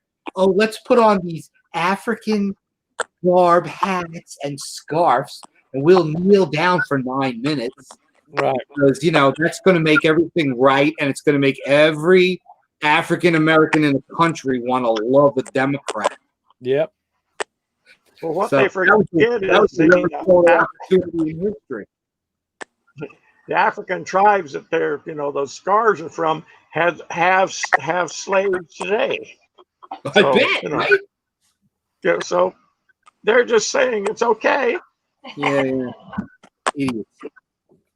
Absolute idiots. It's a shame. This country's in a pretty bad way right now. There's a lot of uneducated morons pulling a lot of stunts, and it seems like they're just bending over backwards. You got sports guys apologizing for saying something. What was that guy from the Louisiana or something, from the football team? Something like that? Yes. Said something about about the guy kneeling, and then he took it. He walked it back. I'm like, why are you walking it back? What are you, stupid? Yeah. Don't walk back anything, And this whole deal about white privilege. I can tell you straight up, I got a ton of friends that are black. I ain't apologizing for a fucking thing. I didn't do nothing to that race. I'm sorry. Take your freaking shit and stick it in your ass. I don't care. Yeah, Don't get me started on that one. It's unbelievable. Huh? What'd you say? I didn't hear what you I said. said I'm upset they canceled Cops. Oh, right, Yeah. right. And they took live PD and all that stuff off because of that. I tell you, man, we are. It's sad. They're trying to turn this country into one giant ball of gray. Yeah. Oh, Okay? yeah. There's no colors of the rainbow left. They want it all to be gray. You watch commercials on TV because of this COVID, okay? They want to mold this country. They don't want any of you assholes to leave your fucking house. Have your food delivered. Work from home. Social distancing. It's like they want you to be your little goddamn island among everybody else's island, and you're all just interconnected thanks you to iPhones and Google. And that's what this country's turning into. I got to tell you it's something. turning into that movie Wall-E. Last Sunday, I went over to my favorite record store. We were still doing stuff by appointment, but I'm in there with another guy, and we're talking cars and records, and another guy comes in, a regular from Northport, in fact. And I'm looking at this guy. He's wearing all black and got a white Fu Manchu, white hair, and then we start talking. We're talking about turntables and cartridges, and we're on the same page with a lot of stuff, music. Our tastes are the same, and then it ends up. He's a machinist, out a machinist. Talking about cars, he's got like a 96 Impala. I got a 96. Things are starting to really cross. Our paths are just crossing. And then he's trying to explain to me. I can't remember what he was trying to explain to me. It was something with a resonance, and I said it's kind of. I said it's kind of like the bell of a cymbal. I said, I'm a drummer. He goes, yeah, I'm a drummer too. I'm like, holy shit. Here we go. So now we're talking about drums and we're showing pictures and this and that, right? He says to me, he goes, listen, he goes, if I'm off base here, tell me, please. He says, but we're standing 5 feet apart. He says, I know I'm not sick. He says, can I shake your hand? I'm like, fuck yeah, I'm not sick. And I'm like, I haven't shook somebody's hand in 3 months and it feels great. Like, thank you for that. So I got these weird little. I got them at Locksmith. It's like a key clip that I wear on my belt, so you can just clip your keys in and take it. He's got 2 of those on his belt. I'm like, holy shit! We go outside the store and we're talking again, following. And I look at the car he's driving. He's driving the freaking caddy wagon that I want, and I'm like, holy shit! So he says, then we're talking motorcycles. He goes, oh yeah, well, I was into Harleys for years. Like, yeah, me too. So I had a Super Glide. Yeah, I had a Super Glide. So we're looking at pictures of Super Glides. He says, yeah, but I sold my Harley and I bought a BMW. I was like, get the fuck out of here. I said, I sold my Harley and bought a BMW. What did you buy? He goes, I bought a K1200 LT. I'm like, yeah, I bought the K1100 LT. It's like, listen, if I need a stand-in, will you come and stand in for me? It's like hilarious. It was freaky. I mean, it was like literally. You could just transpose either one of us. Like, you gotta be kidding me, man. It was weird, but it was pretty cool, And I got to shake a human being's hand. It was nice. Yeah. Awesome. Yeah. Great. Haven't done that in 3 months. Neither did I. No. Yeah, I haven't shaken any hands in a long time too. I mean, even with my friend Joe in the beginning, everybody was like, "Hey, stay away." Now a couple of guys will fist bump you a little bit. If, like closer friends will fist bump you. But yeah, it just felt good to shake a hand. Damn. My wife was in the supermarket yesterday, and she got me one of those. You know how they take that steak and then they stuff it with cheese and they roll it. Yeah. Put string around it. Yeah. She got one of those to me. She was getting me a baked potato, and there were these 3 old guys standing in the produce area right in front of the big bin with all the baked potatoes. So she went around the other side and got salad and tomatoes, things like that. Gave them some time to disperse. Yeah. Back there, still standing there, kibitzing with each other, and they're all wearing masks. Right. A lot of people around here, they're wearing masks. They look at you funny if you're not wearing a mask. Yeah, I know. But she walked up right behind this guy. I mean, like, she told me right behind this guy. She's like, "Hey." I was like, turned around. He probably didn't see her at first, and then he had to look down because she's pretty short. Right. She says, "Are the 3 of you yentas going to park here all day? Or are you going to get out of the way so I could get a baked potato for my husband?" Nice. Oh, I didn't realize. Yeah, well, move. And no, I'm not wearing a mask because this COVID thing is bullshit. Yeah. Like, looking at her like, woo. Nice. She grabbed that potato and she said, "See ya." Very cool. Yeah, they won't let you in up here unless you have a mask. Yeah, here too. They want you wearing a mask. I hate it. And it's cool. My daughter hates it too. I'm like, yeah, I don't blame you. I forget, and I run in, and the guy looks at me like, I was like, Yeah. Jesus Christ, dude. I'm not going to kiss you. Don't worry. Grow your beard a little longer and just fold it over your mouth. I know. The best part about all that is the people that forget, and then all of a sudden they do this. Yeah, right. So everybody's walking around, all hunched over. Right. Well, now here they started phase 2. We have outdoor dining, which is great until it rains or turns 100 degrees. And you don't have to have a mask while you're eating, but if you get up to go to the bathroom, you got to put a mask on. Yeah. They don't even have the restrooms aren't even open here. Oh, wow. Wow. I mean, They're taking it way too far. Yeah. It's This is just a political grab. well, you know what it is too. Like I don't think any of the governments, local, governors and mayors, I don't think they want to just like roll it back too heavy, because then it's almost like they have to admit that what they were doing was bullshit. So they got to kind of follow this staged thing. But they can make the stages quicker. You know what I'm saying? Yeah. Well, it's 2 weeks here. It's 2 weeks between every stage. They should just be done. Yeah. It's done. You want to wear a mask? Fine, wear a mask. I'm asking you to be a little safe. Like, I literally, if I'm in a store or something, I avoid people. Right. Like if I'm standing there looking at something and somebody comes by, I turn. Yeah. I'm not in direct contact with this guy's breath or whatever. Right. If somebody's standing where I gotta be, I'll kind of stand down the aisle a little bit and let them move. I'm being politically correctly polite over this. Right. But I can really give 2 shits about it. Right. And I'm not wearing a mask. Only one place I wore a mask because they told me I had to or I couldn't go, which was Costco. Oh, yeah. And I looked the dude straight in the eye. I said, "You know what? I don't come in. That's $1,000 your store loses today. Because when I spend." Yeah. Figure it out. Well, you got to wear a mask. I said, fine. I put the mask on and then I pulled it down so my nose was sticking out. Yeah. Looking at me like I had, I don't know, like I had leprosy or something. Yeah. And in my head, I'm like, "You're a fucking idiot." Yeah. I can't deal with the stupidity. Yeah. You know what? If you're relatively healthy, you ain't getting sick.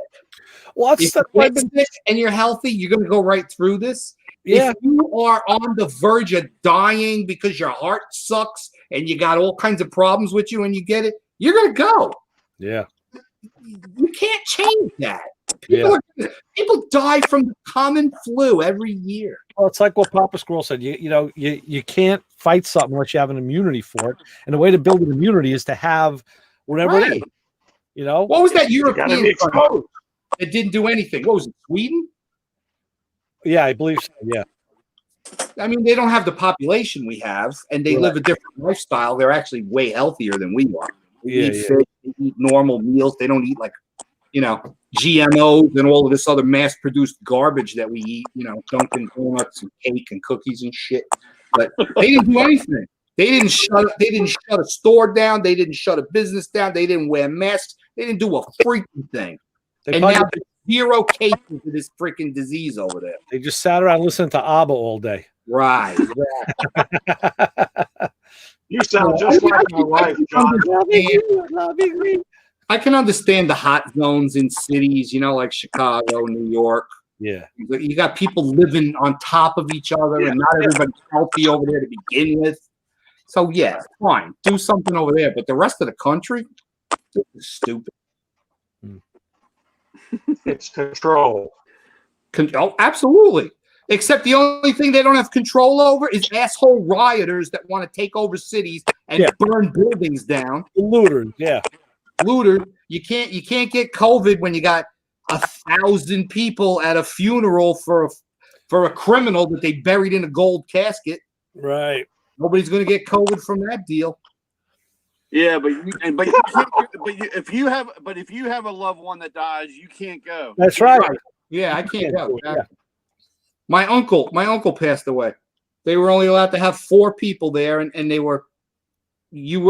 my mom and my sister went to the viewing. You had 2 minutes to walk in, say your prayers and your goodbyes to Uncle Angelo, and then leave. And then when they buried him, they only had 5 people were there. The funeral, the cemetery wouldn't even let you in, even if you wanted to sit in your car.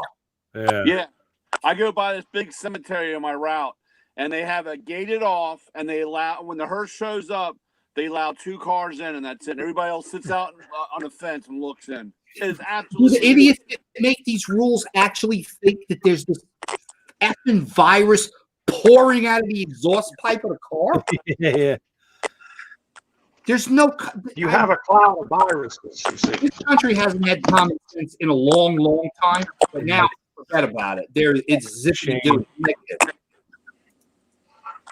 Yeah. And you got a bunch of people that have no education whatsoever because they don't teach any kind of history or social studies in school. So when the asshole that's getting paid $2 million a year on CNN says this is bad, they believe it like it's gospel. Yeah. It's worse on the internet. Of course. Yeah, sure. Everything that's on Facebook is absolutely true. Oh, yeah. I post. Yeah, right. You post. Yeah. Got a friend of mine in the hospital and he's been on the house for 20 years. But he went in the hospital because his gallbladder started acting up on him. We can't go visit him. It's crazy. Yeah, you don't want. Yeah. And he got no family over here. That sucks. I don't know. So what's with the VW, Papa Squirrel? What's up with the car? Well, blew a rear brake cylinder out coming home. That's a lot of fun when the brake pushes on the brake and just hears kind of a pop. And Wow. now we have no brakes. Right. So I had to do that. And I'm currently screwing around with her. Let's see what we just finished with. Well, we got a 88 Corsica that we've got to work on a little bit. We've been working on it, clean it up a little. We just found one for a really good price, and we like the Corsica. Then I have my 78 Pontiac Phoenix. That's our play car. That's the one we drive to SEMA now. Well, you got all the lost classics over there, huh? Oh yeah! Don't forget our '74 Carmen Ghia and her '69 Beetle, and I also have an '82 diesel Jetta and an '81 diesel pickup, Volkswagen diesel pickup. '81. Too many don't want to do anything. I like the like late '60s or maybe early '70s Carmen Gias. Yeah. They had a really rounded, like bullet, almost like a. I think the weather's getting bad in our area because my signal is going to shit. They're really cool looking. Yeah, good looking cars. Yeah. There was a guy lived up the block from me, had a blue one. It was really cool. Nice car. I mean, it was just awesome. I've always liked the lines of them. Yeah. Yeah. Is the '81 truck? Does that have square headlights or round headlights? Square. That's a USA one. Yeah, it's a USA one. I Cool. picked it up because I got a good price on it. Yeah. And I gotta do rear brakes on it and everything else. But I'm gonna use that for bouncing back and forth to town because it'll get good mileage. Five speed. Or Yes. round? Oh yeah. 5-speed. Yeah. Yeah, they love to eat the front main bearing used to go out on those things all the time. Sound like Oh yeah. going down the road. Those were awesome. I miss those. Those were good old days right there. Which bearing, Brian? Which? The main input shaft. Oh, okay. On the main input, they used to go bad all the time, and they would sound like it would just roar like you would not believe, man. That might have been the 4-speed or the 5-speed, 4-speed, because I had a Fox wagon. I had my brother did actually, and they had a 2-inch spacer reducer in the exhaust. It was the same horsepower. I mean, it was the same motor and the higher horsepower, but they put a 1-inch reduction in the exhaust. So all you had to do was take down the exhaust and take the spacer out, and you gained 25 horsepower. Oh, wow. I remember hearing about that one. Yeah, it worked. Which I thought was stupid. Yeah. Why put a reducer in it? Yep. Everything was the same injectors, same ECUs, everything was the same. I looked it all up, and the guy goes, "Oh, I got to take that reducer out." So we took down the exhaust, and it had like a 1.5-inch pipe, and it started out and it went down into a 1-inch exhaust for back pressure. So. But that's what you got to do. That's the high performance trick in the Volkswagen world. Well, Hey, Ray, what we like playing around with is our '82 Jetta diesel that we pull behind the motorhome. Wow.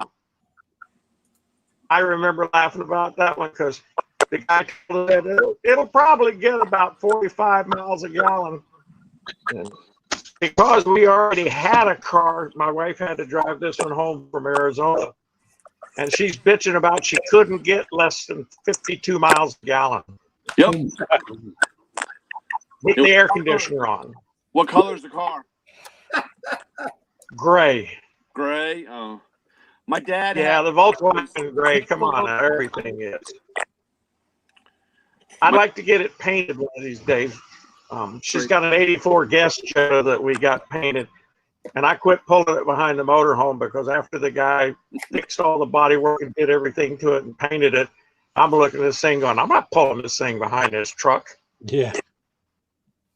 Ding, dents, rock chips, people. Yeah, those are good cars. Fun. Hey, Ray, you think a number 16? Well, my wife has always been a Oh, for an Volkswagen upper fanatic. She got the Beetle when she was in high school. That's her original car from when she was in high school.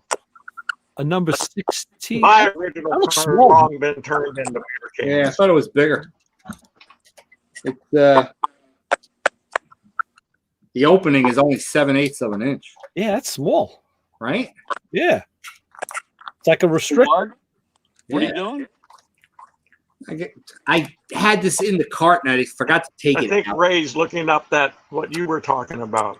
And they sent it to me. It's from The some restrictor. 360-degree rotatable thermostat housing. Right. It's got a number 16 end on it. It's small. And that's 16 it's only 7/8 of an inch ID on the inside, but the top radiator on the radiator, it's 1.5 inches. So I'm not gonna use that.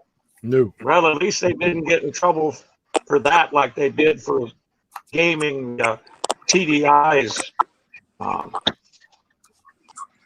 programming in the diesels. Oh yeah, right. They got caught with that. Oops. Mm. How much power do those diesels make? Well, guy, I'm gonna get off here because my connection sucks. Yeah. I don't know what's going on between your part of the country and my part of the country. No, I think But- it's yours. Huh? I think I it's think your it's part of mine the country for too. sure. Yeah. So anyway, I'm gonna get off and see you guys next week. All right. Will do. Good point. Take care, squirrel. Later. All See right, ya. Well, see you. Oh boy. What are you working on there, Brian? Well, I had to recrimp the end. This is for my buddy, the rear tires to put the air truck. in. Yeah.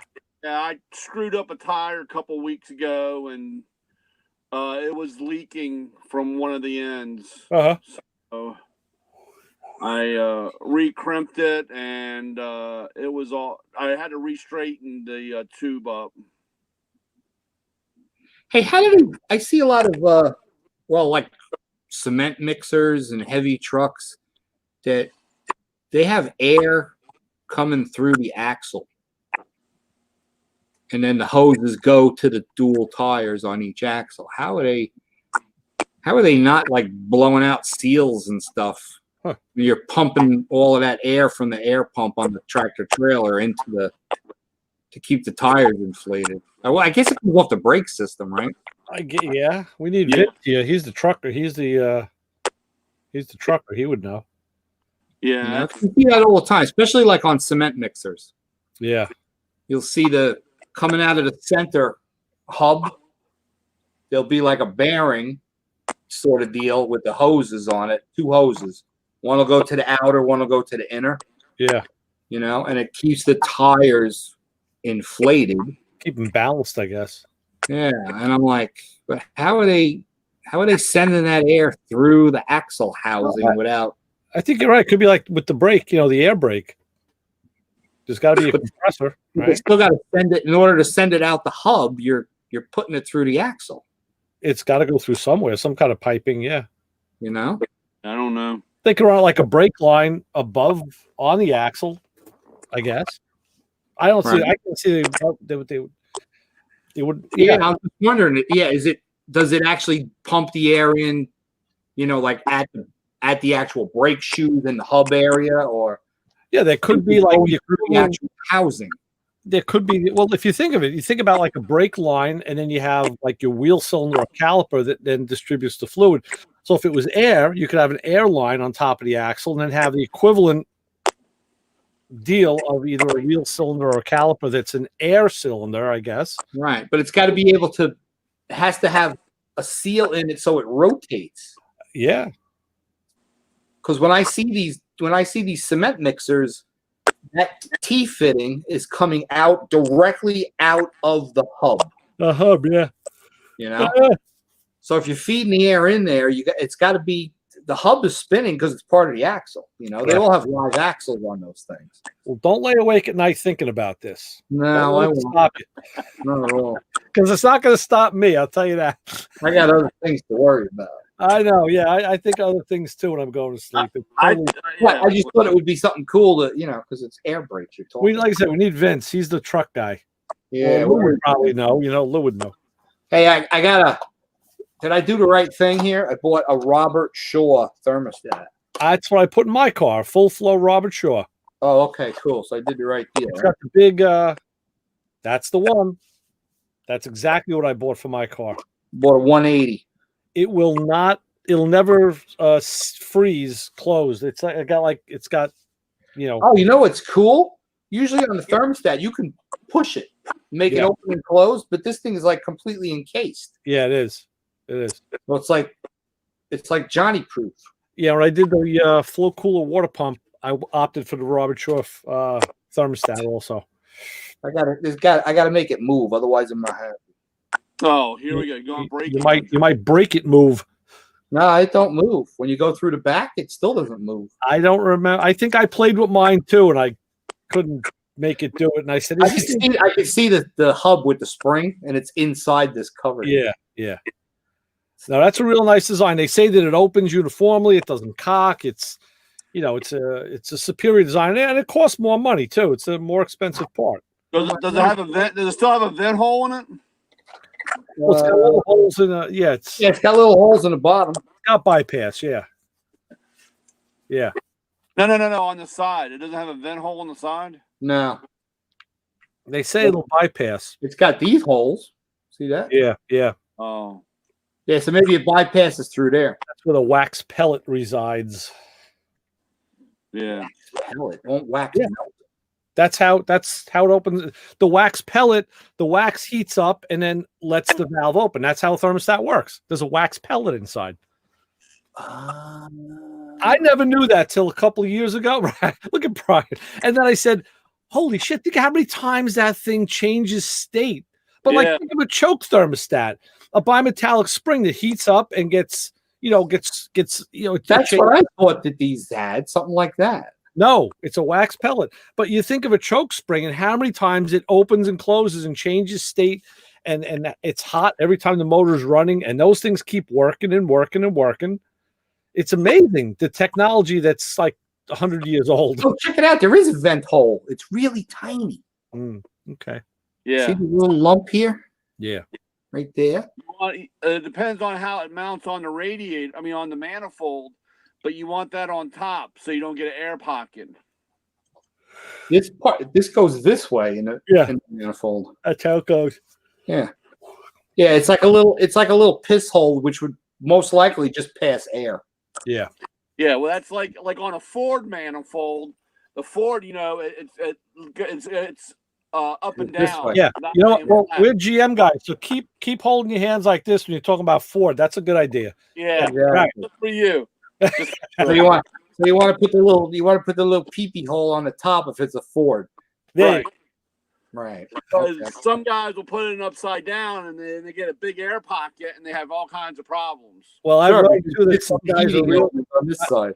I've learned over the years that some guys are real dicks when it comes to automotive repair.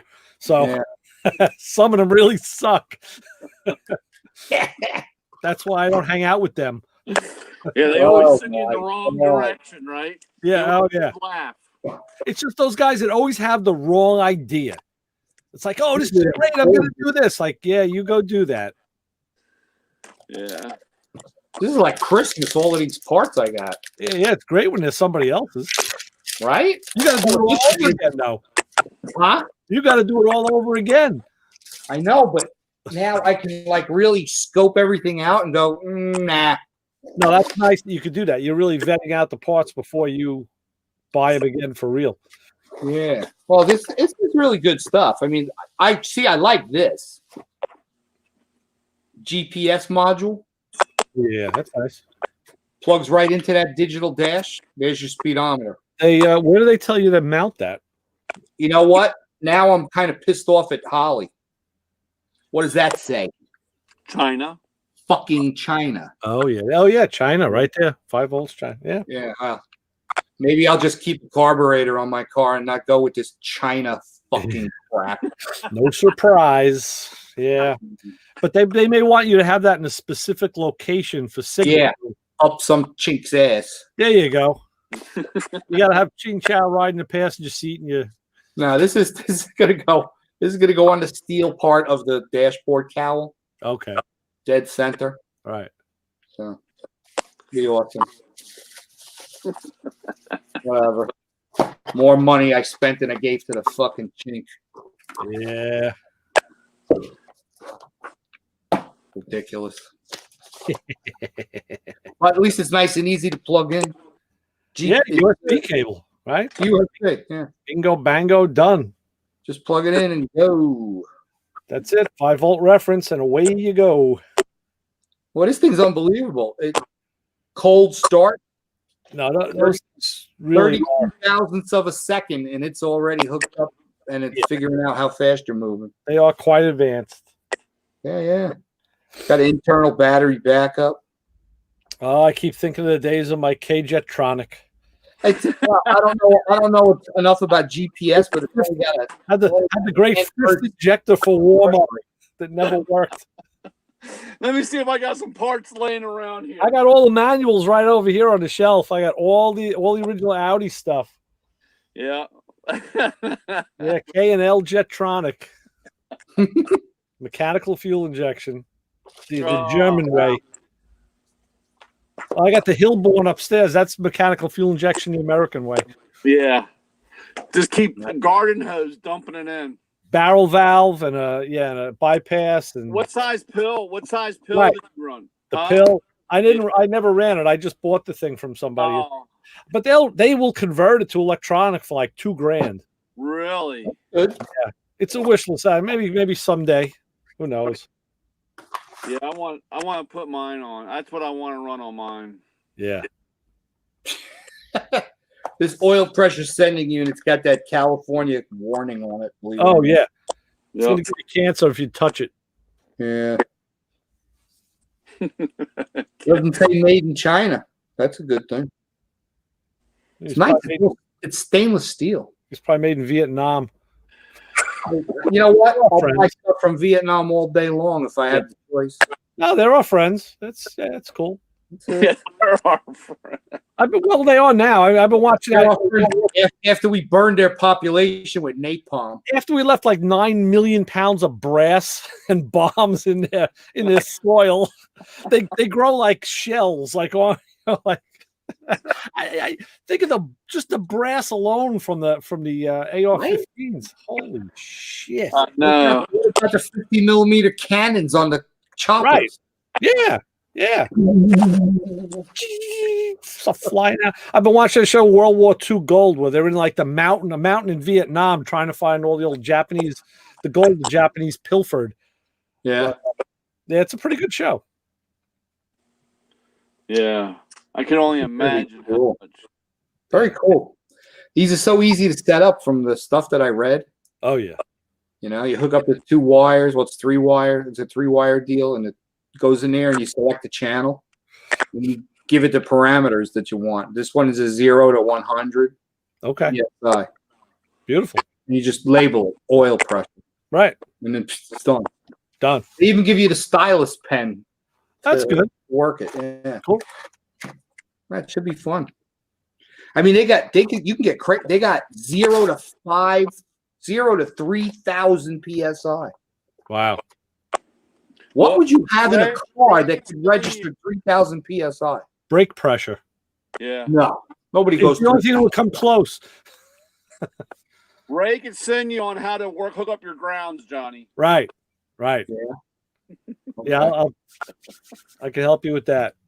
No problem.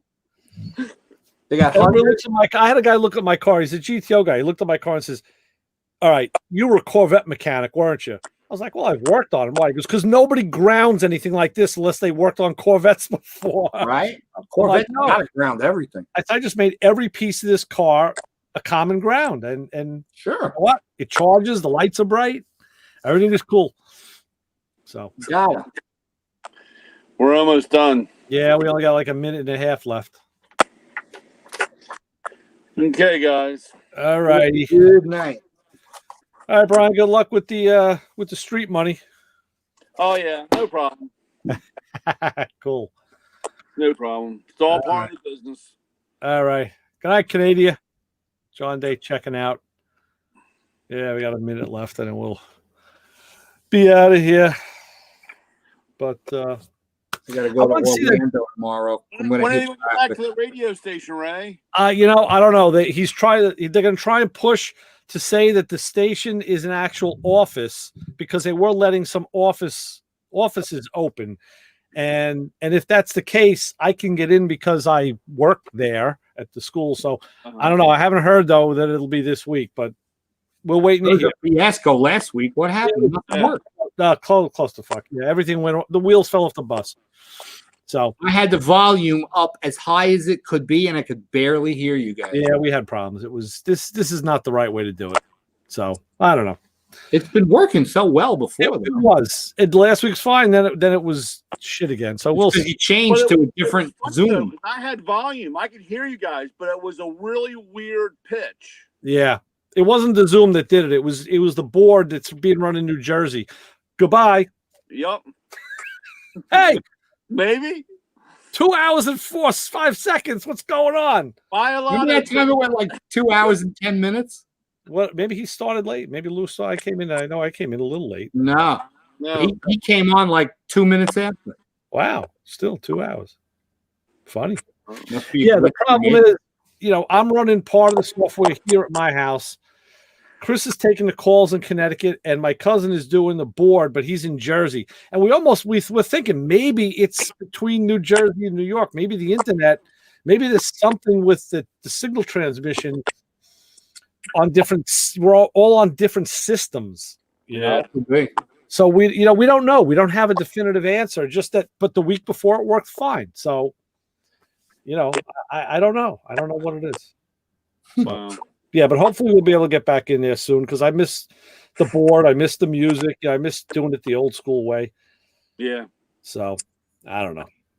Well, I'll be listening to you while I'm on the beach this weekend. Nice. Going over to Coco, and they're launching a rocket. Oh, cool. Yeah.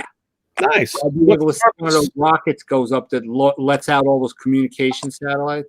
Oh, yeah. Hopefully a mouse won't run across the rocket. Yeah, That's right. pretty cool.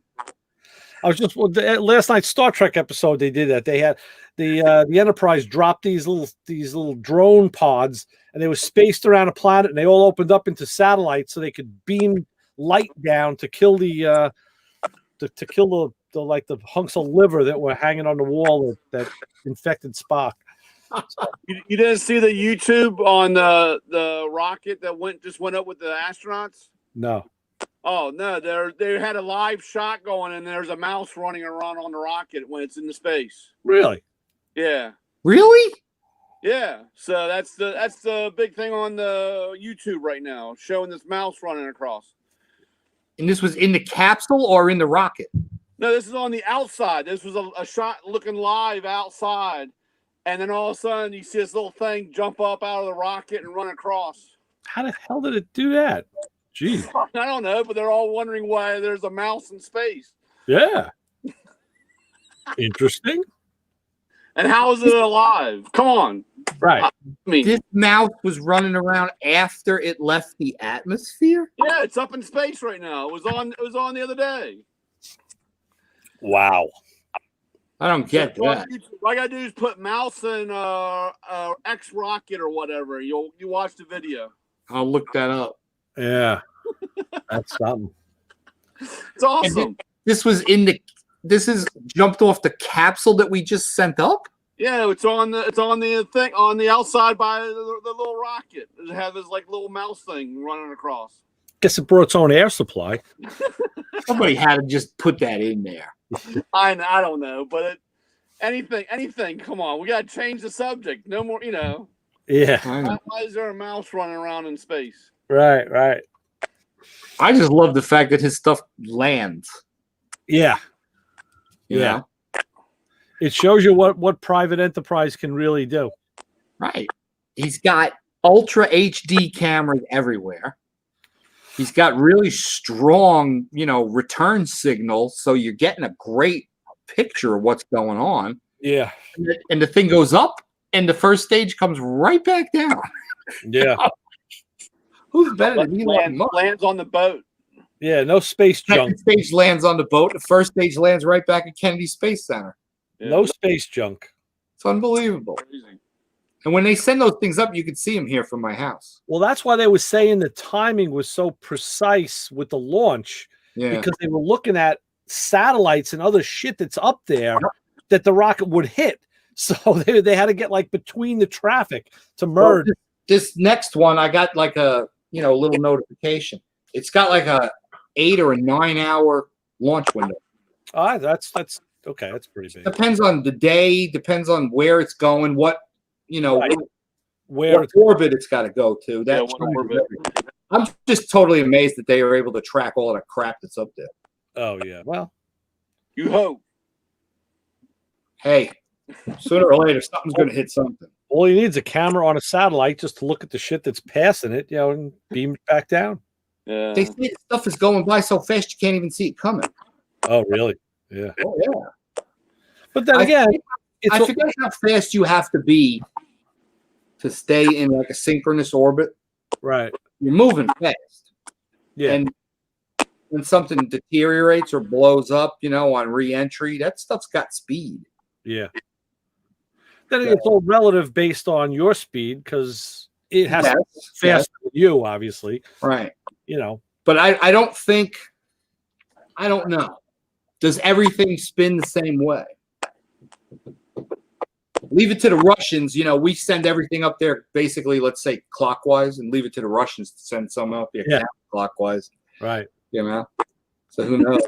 But I don't know. Is that the case? Is everything goes the same way all the time? Did they make that like law? It's like water, water goes clockwise down a drain on the northern hemisphere and counterclockwise in the southern hemisphere. My wife says that's bullshit. It I went always thought it clockwise was when too. she was in Australia. I've never been down there, but I always thought it was too. I asked her that. I go to the toilet, spin the wrong way down there. She goes, no, clockwise, like every other fucking toilet. There you go. All right. Prove me wrong. Yeah. Shit. If that was the case, if you get to the equator, everything should not go at all. Yeah, it should stop, right? Neutral zone. It doesn't. Yeah. So, Yeah. who knows? Crazy. And it must be insane if you're standing on the North Pole and flushing a toilet, Yeah. right? Yeah. So, I don't know. I don't get that part. I don't know. I don't have to, No. Thank God. as long as it works. Yeah, exactly. That's the end of that. Man, this thing's going long. This is awesome. Yeah. But, I basically put the front end back on the Camaro. Yeah. Oh, there you go. Nice. Fenders. Nice. Oh, dear. Beauty. Headlights are in. Oh, good. Yeah. Making tracks, man. You're really you're getting there. Yeah. So, Ray, have you padded the garage or are you going to park the GTO? No. You got one of those lolly columns in the garage like my mom had? That big No, I steel don't. column holds up the floor upstairs? No, I don't. Yeah, they had that in that 2-car garage she's got that I told you. You could open the doors, but they had that steel pole there. Right, right. Father wrapped that thing up with I think he took a like a cushion from Shay's Lounge outside. Yeah, yeah. He cut it so that it fit better, Right, right. and then he put zip ties. Yeah, So if you open the door, you bang into that thing. sure, sure. Yeah, I've got one. I love to get it moved, but Yeah. when I bought the house, I had to raise the front of the house up because it sunk 2 inches. Really? Oh, Because the wingspan of the house is too long. Oh, yeah. wow. So I picked up the front and I never did the back. I need to do the back, but I got this stupid pole that I like to remove. Yeah. In my garage. It's really that's the only reason why the pool table's not down here.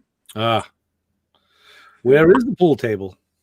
Huh? Where is the pool table? The living room. Nice. Mine's in my den. So is your Right garage, when you walk in the door, it's right your there. garage is under your house? Huh? Kind of like a basement? What? Well, Your garage is under the house? No, the garage is considered the basement now. That's what I'm saying. Yeah. There's floor above it. house above the garage. It's 3 levels above, yeah. Right. Wow, 3. And I got like I said, it's like a 4-car garage. That's how my garage is, the length of the house and the depth of the house. That's Nice. neat. So it's 28 by 42. That's pretty good. Yeah. Good. God, tired. I wish my garage was that big, but So your I got car- a Your car car garage. is No storage. pole. Huh? Your car is in heated storage. Yeah. Well, Nice. that's the first thing I did when I moved in here. They didn't have the AC or heat in here, so I pulled out the ceiling and did all the AC and heating ducts. So it's heating and air conditioning in here. Nice. Nice. So, and when I used to work on the car, I mean, like I said, I could have up to 4 cars in here if I wanted to Nice. at the time. So when That's I did cool. a lot of side work. Cool. So then I decided I was going to keep the front half, the workshop area, and the back is where my office, and then I was going to put the pool table. But I got that stupid pole that I don't really want to. It can still go in, but it's then I got to have the home field advantage. Right. Right. Playing around the pole. Yeah. You know. Yeah. I would have to relearn all my trick shots so that I had the home advantage. Do you? How often do you shoot? It's been a while. I mean, it's been a couple years since I played, but I was kind of shooting almost every day. I just shoot like put an album on, and I'll shoot, for 2 sides of an album, and then I'm done. I'm just to kind of keep in shape. But now that my turntable went back for a pair, I haven't in yeah. a couple weeks. Yeah, every once in a while, we open up the pool table and the kids love it, and we sit down there and shoot for and then it gets kind of old, I guess, and it sits for a while, and then you go right back. So Right. but I want to eventually. I like to move it down, but it's a 1-inch 3-piece slate table. Yeah, it's easier to move your toolbox than a pool table. You're so heavy and bulky. Yeah. I know. I had mine recovered years ago, and I helped the guy. He took it apart, and I helped him move the slate out onto my deck. I was like, "Holy shit, man! This stuff was heavy." Yeah, when I bought the table from a guy that I worked with, it went to Jenny's mom and dad's house. At the time we didn't have a house yet, and it went there into their basement, and it sat there for a couple of years, 4 or 5 years until we bought the house. And we're only like 3-4 miles from where they are. And I said, "Oh, I can move that myself." Yeah. Boy, I tell you, man, that was a pain. And then getting it reset up, I always wanted to put it in the garage, but I had that, like I said, between raising the walls, and I was, they told me I could reinforce that and take that pole out, but just timing and money and everything. Yeah. Yeah, you got to use that micro lamb. Right. Yeah. So, but that's the center of the house is off, and like I said, it hangs over on one side. The guy that built this house had like 3 add-ons. He was a contractor, so whatever was left over, he used here. So we had like all the windows were different sizes. Wow. Yeah. Classic stuff. Yeah. I got a customer who lives on the water, and we did a custom aquarium in the house. And they had to come in, had to have a structural engineer come in because they had to support the floor where the tank was going to go because he's on the water. So everything at ground level is not considered living area. Yeah. So for him, he's got like a 12-car garage. Wow. And I told him that would be the place to put the filtration system downstairs. Yeah. So where the tank went, it's not on a load-bearing wall because it's like this. It's wide open underneath it, Yeah. So they called in a structural engineer, and then I had to give him all the specs. I mean, this tank with the steel stand, the tank is a glass tank, all made out of 3/4 inch glass. And then you've got it 10 feet long. It's 30 inches tall. Wow. And it's like 26 inches front to back. Wow. And then it sits on a 2x2 these guys, they build these stands like they're supporting a house. It's made out of 2x2 square tubing, Jeez. 1/4-inch wall. Wow. Yeah, It's ridiculous. unbelievable, right? Yeah. So, and then you got the cabinetry, bottom cabinet, top cabinet, the whole deal. They Right. estimated it at around 5,000 pounds, Jeez. and that's a lot of weight in the foot in like a 10-foot by 28-inch footprint. You know, And that's before water. yeah. So, well, I know. I think that included the water. Okay. 8.5 pounds per gallon. So they came in and they put in 3 like 16-inch tall micro lambs. Yeah. And put a pole. They had to put a pole, Yeah. and they pocketed the concrete wall on the outside of the house, Yeah. and they slid them in, and then put them up on the pole. Has a thing that comes across that supports them, and it's like all nailed in, the whole deal. It's Wow. unbelievable. They had to actually jack the floor up. They found it was like a little dip. Yeah. Yeah. And then had to hire a rigging company to get this tank 18 feet up onto a wood deck, but it was made out of real heavy stuff. And it was so cool. They strapped these motorized lift rollers. I've never seen them before to the tank. They lifted it up with a big commercial forklift. Yeah. At the railing, they took the railing away, and they lifted it up, and then forklifted it onto the deck, the upper deck, and then the guy's got this joystick deal, and he's just running the joystick, and his motors all fire up, battery operated wheels and everything, and he rolls this thing all the way to the front door. It spins, and then they lifted like 5 inches. So it got over the threshold of the door. Yeah. And then as each set of wheels got to the threshold, that set of wheels would come up. That's a great And then idea. it would move forward, and then the wheels would come down on the floor. So Yeah. they did that 5 times. Right. Right. And this thing literally like an automated robot, it walked into the house. That's phenomenal. I was like, you got to be kidding me here. Yeah. That's great. You know? And then they used the hydraulic cables like I use all the time, and jacked the tank up and slid it What onto. was the price tag for that move? It cost $4,800 for about 20 minutes worth of work, Wow. right? Nice business. Man, it's insane. Yeah. We had the delivery company deliver the tank right to the guy's house. Yeah. So that was not a big deal. They took the thing off, and the crate was just sitting outside. And then the rigging company came and they uncrated it and put it upstairs. Wow. That's cool. Yeah. The stand, they put the stand up first with the forklift, and then they just put that on like furniture dollies, Yeah. moved it, and then put it in place. Made sure everything was level. And when he's done with that stand, he can always make a midget racer out of it. It was ridiculous.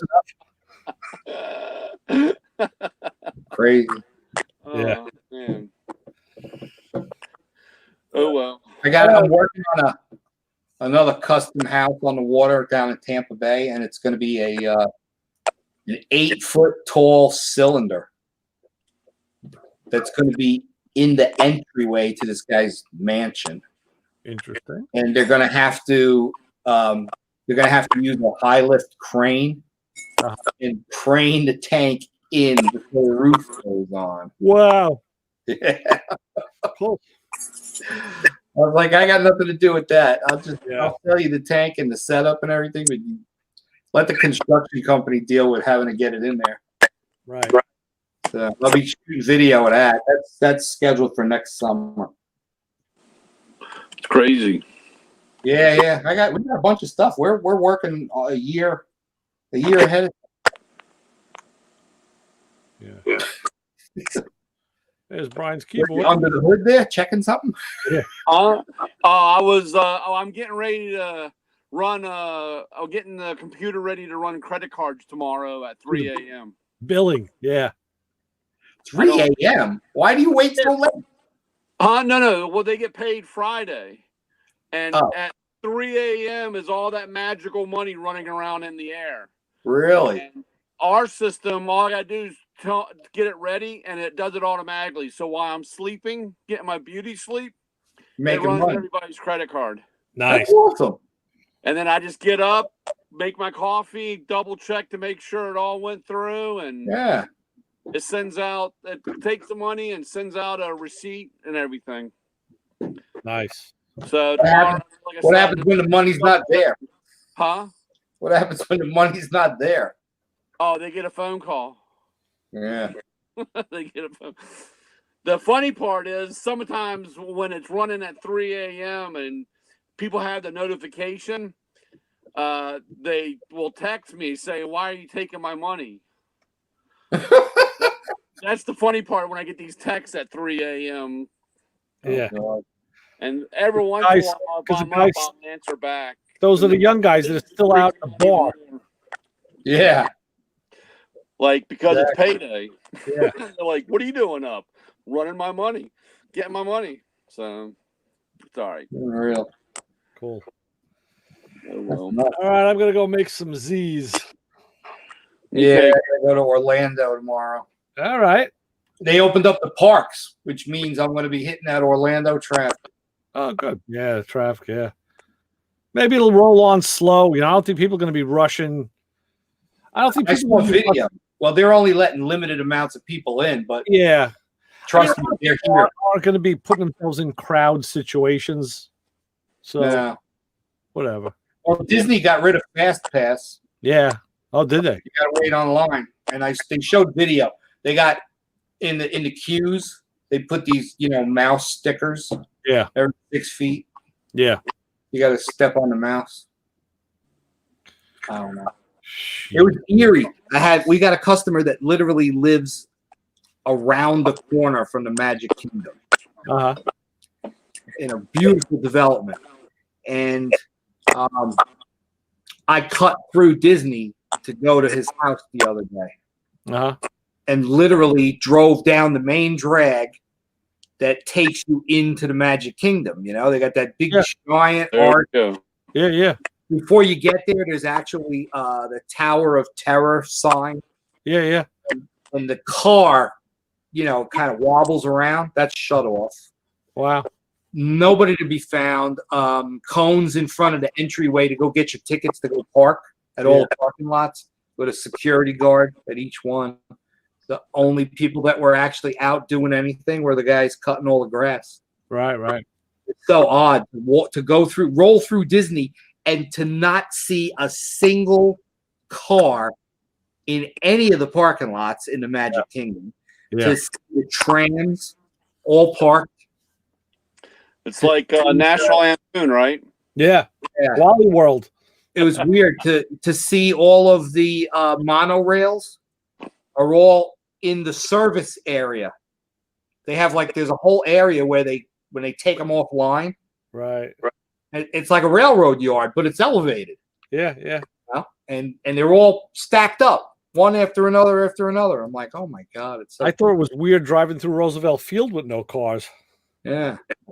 And then it takes you back by the Polynesian Resort and one of the other ones, and just nothing, just absolutely nothing. Right. But now they reopened, so who knows? All right.